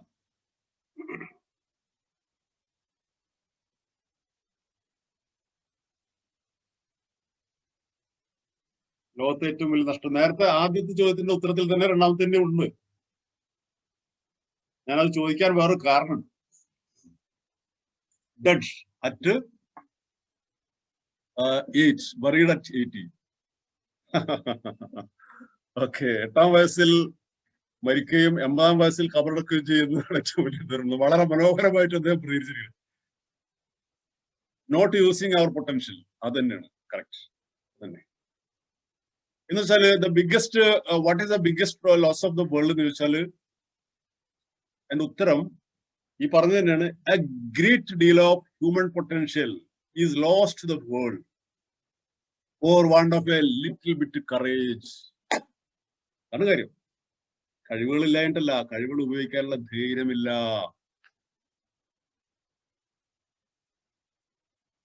A great deal of human potential is lost to the world. ലോകത്തിന് വലിയ തോതിൽ മനുഷ്യ വിഭവശേഷി നഷ്ടപ്പെട്ടുകൊണ്ടിരിക്കുന്നു. For want of a little bit courage, ഒരിത്തിരി ധൈര്യമില്ലാത്തതിന്റെ പേരിൽ. പാടാൻ കഴിവുള്ള കുട്ടിയോട് ടീച്ചർ പറയുന്നു, U prepare A song and sing in next literature literary assembly. അപ്പോ കുട്ടി പറയുന്നു, സോറി മാഡം, ഐ കാൺട്ട്. ഇതല്ലേ നമ്മൾ പറഞ്ഞത്? ഹേയ്, ഞാനില്ല. കാര്യം എന്താ? Unwanted and unnecessary shyness, inhibition, സഭാകമ്പം, സ്റ്റേജ് ഫ്രൈറ്റ്. ഈ ഒരു ഇൻഹിബിഷൻ കാരണം ലോകത്തിന് വലിയ തോതിൽ വിഭവശേഷി നഷ്ടപ്പെടും. ഒരാൾക്ക് എഴുതാൻ കഴിവുണ്ട്, എഴുതുന്നില്ല. എന്തെഴുതാത്തതിന് കാരണം? മറ്റുള്ളവർ കണ്ടാൽ എനിക്ക് അത് ലജ്ജയാണ്. പാടാൻ കഴിവുള്ള ആൾ പാടുന്നില്ല, ലജ്ജയാണ്. നൃത്തം വെക്കാൻ കഴിയുന്ന ആള്, അഭിനയിക്കാൻ കഴിവുള്ള ആള്, നേതൃത്വം വഹിക്കാൻ കഴിവുള്ള ആള്, ആളുകളെ സംഘടിപ്പിക്കാൻ കഴിവുള്ള ആള്, പ്രഭാഷണം നടത്താൻ കഴിവുള്ള ആളുകൾ, ഇവരിൽ ഒരു ചെറിയ ശതമാനം മാത്രമേ രംഗത്ത് വരുന്നുള്ളൂ. ബാക്കിയുള്ളവരൊക്കെ തന്നെ ഈ പറഞ്ഞ ഇൻഹിബിഷന്റെ അടിമകളായിട്ട് കളയാണ് അവരുടെ. അതാണ് വലിയ തോതിൽ ലോകത്തിന് നഷ്ടപ്പെടുകയാണ്. ഒരു വലിയ നഷ്ടം ആലോചിച്ചു. അടുത്ത question,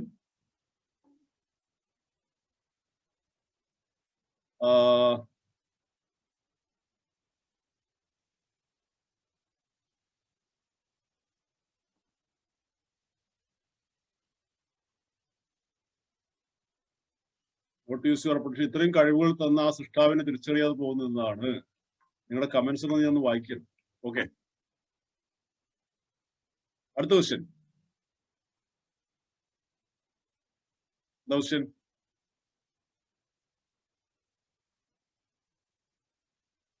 what is the greatest discovery of our generation?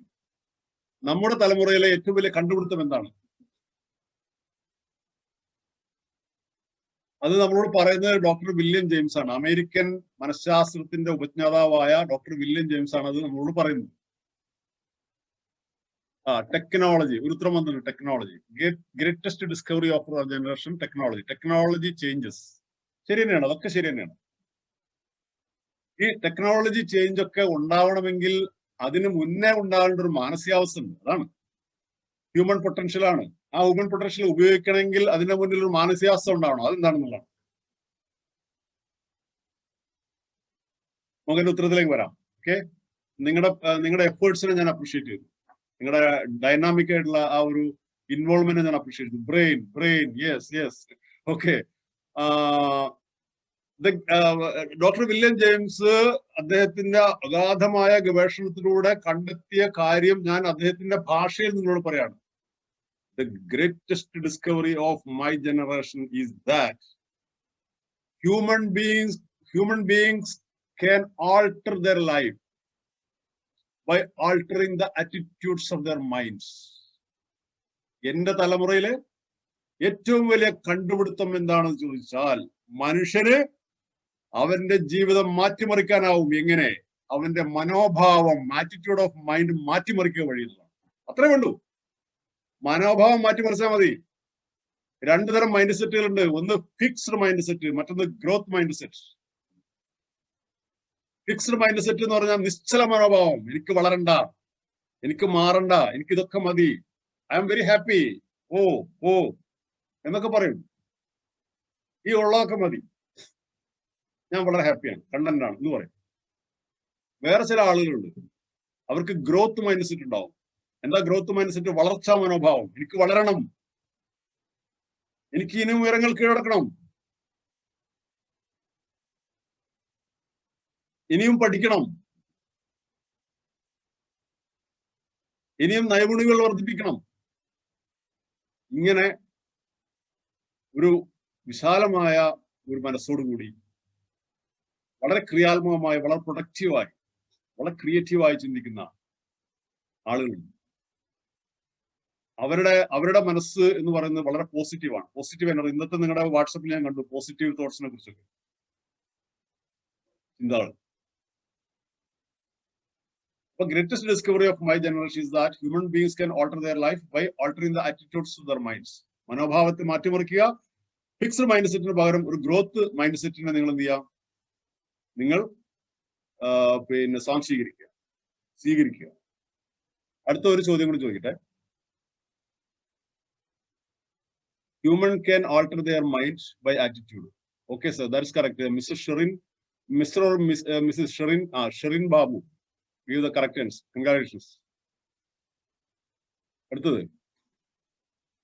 ഒരു ചോദ്യം കൂടി ചോദിക്കട്ടെ. What is the most precious thing in the current world? ഈ കാലഘട്ടത്തിലെ ഏറ്റവും വിലപിടിപ്പുള്ള കാര്യം എന്താണ്? ഞാനൊരു യൂട്യൂബ് ചാനൽ ഉണ്ട്, ഒരു 5-8 മാസമായി. ഇപ്പോ ഈ കാര്യങ്ങളൊക്കെ ഓൺലൈനിലേക്ക് വന്നല്ലോ. ഈ കൊറോണ ആരംഭിച്ചപ്പോൾ അത് ഒരു വലിയ ക്രൈസിസ് ആണ്, അതൊരു വലിയ ദുരന്തമാണ്. അതോടൊപ്പം തന്നെ അതൊരു ഓപ്പർച്യൂണിറ്റി കൂടിയാണ്. ഇത് രണ്ടുമാണ്. അപ്പൊ സാധാരണഗതിയിൽ ഇംഗ്ലീഷ് പറയാറുണ്ട്, an optimist sees opportunities even in calamities, whereas a pessimist sees calamities even in opportunities.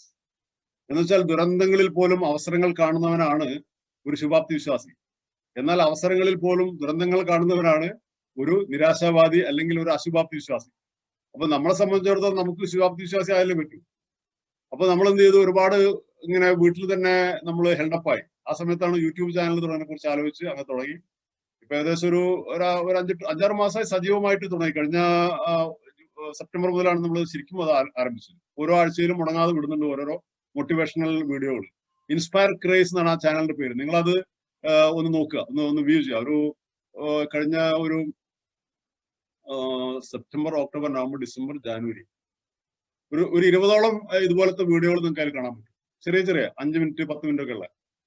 മാത്രമല്ല നിങ്ങളത് ഷെയർ ചെയ്യണം, സബ്സ്ക്രൈബ് ചെയ്യണം, അതിനെ പ്രൊമോട്ട് ചെയ്യണം. ഓക്കെ, അത് ഞാൻ നിങ്ങളോട് വസിയത്ത് ചെയ്യാം. പിന്നെ അപ്പൊ what is the most precious thing in the current world? ഇന്ന് ലോകത്ത് ഏറ്റവും ഈ കാലഘട്ടത്തിൽ ഞാൻ പറയാം, ആൻസർ പറഞ്ഞോളൂ.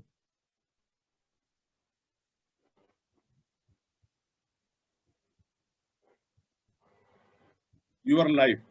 Crazy ideas. Mister Suraj Raveendran give the correct answer. Idea, knowledge, അതും കറക്റ്റ് ആണ്. ഹെൽപ്പിംഗ് അതേഴ്സ് എന്ന് പറഞ്ഞാൽ എല്ലാ കാലത്തും വിലപിടിപ്പുള്ളതിനാണ്. അത് ഈ കാലത്തിന് മാത്രമല്ല. Idea and knowledge. നോളജ് എല്ലാ കാലത്തുള്ള, പക്ഷെ ഐഡിയ എന്ന് പറയുന്നത്, പുതിയ ഐഡിയ എന്ന് പറയുന്നത് ഈ കാലഘട്ടത്തിൽ വളരെ വിലകളാണ്. ക്രേസി ഐഡിയ കറക്റ്റ് ആണ്.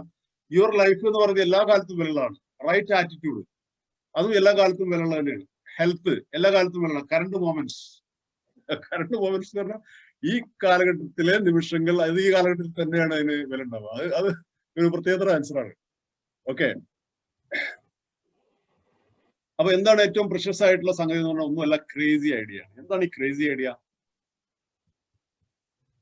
ക്രേസി ഐഡിയ എന്ന് പറഞ്ഞാൽ പുതിയ ഒരു ഐഡിയ, ക്രിയേറ്റീവ് ആയിട്ടുള്ള, ഇന്നോവേറ്റീവ് ആയിട്ടുള്ള ഒരു idea. Idea can change the world കേട്ടില്ലേ?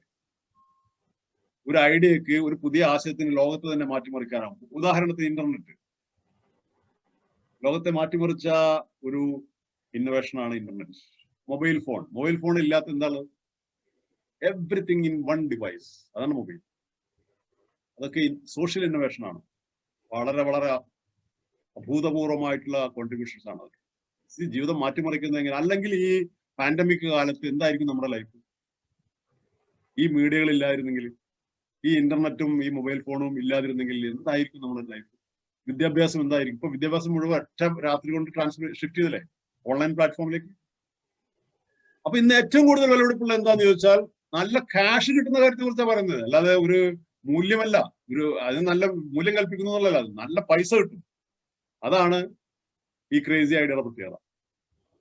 ഓക്കെ, ഞാൻ വൈൻഡപ്പ് ചെയ്യാണ്. ചോദ്യത്തിലേക്ക് കടക്കുന്നതിന് മുമ്പ് ഒരു വൈൻഡിങ് അപ്പ് സെഷൻ, ഈ ഒരു സ്റ്റോറിയിലൂടെ തന്നെ നമ്മൾ ലാൻഡ് ചെയ്യണം. എന്ന് വെച്ചിട്ടുണ്ടെങ്കിൽ, നമ്മൾ തുടങ്ങിയത് ഗ്ലോബൽ പെർസ്പെക്റ്റീവ് ആണ്. നിങ്ങൾ തന്നെയാണ് അതിന് കാരണക്കാര്. കാരണം നിങ്ങൾ ഗ്ലോബൽ ആണ്. നിങ്ങൾ അവേക്കനിങ് ദ വേൾഡ് എന്നാ പറഞ്ഞത്. പിന്നെ ഞാൻ അതിന് പുറകോട്ട് പോകാൻ പറ്റില്ലല്ലോ. അത് തന്നെ ഞാനും ഏറ്റെടുത്തു. ഗ്ലോബൽ തന്നെ തുടങ്ങി. ഇനി നമ്മൾ ലാൻഡ് ചെയ്യാൻ പോകണം. എന്താന്ന് വെച്ചിട്ടുണ്ടെങ്കിൽ, ഒരു കുട്ടി, ഒരു ബലൂൺ വിൽപ്പനക്കാരന്റെ ഒരു സ്റ്റോറിയാണ്. അദ്ദേഹം ഉത്സവപ്പറമ്പുകളിൽ ബലൂൺ വിൽപ്പന നടത്തി ഉപജീവനം നയിക്കുന്ന ഒരാളാണ്. അപ്പോൾ ഈ എപ്പോഴൊക്കെ ബിസിനസ് താഴെ പോകുന്നു അപ്പോഴൊക്കെ അദ്ദേഹം ഒരു ഹീലിയം ഫിൽഡ് ബലൂൺ ആകാശത്തേക്ക് തൊടുത്തു. ഇത് കാണുമ്പോൾ മുഴുവൻ കുട്ടികൾക്കും ബലൂൺ ആവശ്യം വരും, ബിസിനസ് പൊടിപിടിക്കും. ഒരു ദിവസം ഇങ്ങനെ ബലൂൺ വിൽപ്പന നടത്തിക്കൊണ്ടിരിക്കുമ്പോൾ ഇതുപോലെ കാണുന്ന ഒരു ചെറിയ പെൺകുട്ടി ഈ ബലൂൺ വിൽപ്പനക്കാരന്റെ പിറകിൽ നിന്ന് ഷട്ടിൽ പിടിച്ച് വലിക്കുകയാണ്. അപ്പോ ബലൂൺ വിൽപ്പനക്കാരൻ തിരിഞ്ഞു നോക്കുകയാണ്. എന്താ? ഇപ്പൊ ഒരു പെൺകുട്ടിയാണ്, ചെറിയൊരു പെൺകുട്ടി. മോളെ എന്താന്ന് ചോദിച്ചു. അപ്പൊ ആ പെൺകുട്ടി പറഞ്ഞു, അങ്കിൾ എനിക്കൊരു സംശയം ചോദിക്കാനുണ്ട്. എന്താണ്? ചോദിച്ചോളൂ. നമ്മൾ ആദ്യം ഒരു ടീച്ചർ കുട്ടിയോടാ ചോദിച്ചു. ഇപ്പോൾ കുട്ടി, നമ്മുടെ ലാൻഡിങ്ങിൽ കുട്ടി മുതിർന്ന ആളോടാ ചോദിക്കുന്നുണ്ടോ, അഡൽറ്റിനോടാ ചോദിക്കുന്നത്. എന്താ ചോദ്യം? അങ്കിൾ, ഒരു കറുത്ത നിറത്തിലുള്ള ഒരു ബലൂൺ ഇതുപോലെ ആകാശത്തേക്ക് തൊടുത്തുവിടാൻ കഴിയുമോ എന്ന് ചോദിച്ചു. Uncle, can you send a black coloured balloon into the air like this എന്ന് ചോദിച്ചു. അപ്പോ ഈ ബലൂൺ വിൽപ്പനക്കാരൻ ഒരു വലിയ ദാർശനികനെ പോലെ ആ കുട്ടിയോട് പറയാണ്, മോളെ, ബലൂണിന്റെ ബാഹ്യ നിറമല്ല അതിനെ ആകാശങ്ങളിലേക്ക് പറന്നു വരാൻ സഹായിക്കുന്നത്, മറിച്ച് ആ ബലൂണിനകത്ത് എന്ത് നിറക്കുന്നു എന്നുള്ളതാണ്. What is the moral of the story? നിങ്ങളുടെ ബാഹ്യരൂപമല്ല, നിങ്ങളുടെ നിറമല്ല, നിങ്ങളുടെ ഉള്ളിൽ എന്ത് വിജ്ഞാനം, എന്ത് നോളജ്, എന്ത് വിസ്ഡം നിങ്ങൾ നിറക്കുന്നുവോ, ഏത് തരത്തിലുള്ള നൈപുണികളെ നിങ്ങൾ സ്വായത്തമാക്കുന്നുവോ, കോമ്പറ്റൻസുകളെ നിങ്ങൾ നിറക്കുന്നുവോ, ഏത് തരത്തിലുള്ള ജീവിത മൂല്യങ്ങളെ നിങ്ങൾ സ്വാംശീകരിക്കുന്നുവോ, ഏത് തരത്തിലുള്ള ഇൻസ്പിറേഷൻ, മോട്ടിവേഷൻ നിരന്തരമായി നിങ്ങൾ വിധേയമായിക്കൊണ്ടിരിക്കുന്നുവോ, ഈ തരത്തിലുള്ള അകതാരിൽ നിങ്ങൾ നിറക്കുന്ന കാര്യങ്ങളെ ആശ്രയിച്ചാണ് നിങ്ങളുടെ മുന്നേറ്റവും നിങ്ങളുടെ വളർച്ചയും നിങ്ങളുടെ ഉയർച്ചയും. നിങ്ങൾക്ക് ആകാശലോകങ്ങളിൽ ഉന്നതങ്ങളിൽ വിരാജിക്കണമെങ്കിൽ, പറന്നുയരണമെങ്കിൽ നിങ്ങൾ ഉള്ളിൽ നിറക്കുക. നിങ്ങളുടെ പൊട്ടൻഷ്യൽ കാലിബറുകൾ നിങ്ങൾ സ്ഫുടം ചെയ്തെടുക്കുക, രാഗിമിനുക്കിയെടുക്കുക, ഷാർപ്പൻ ചെയ്തെടുക്കുക.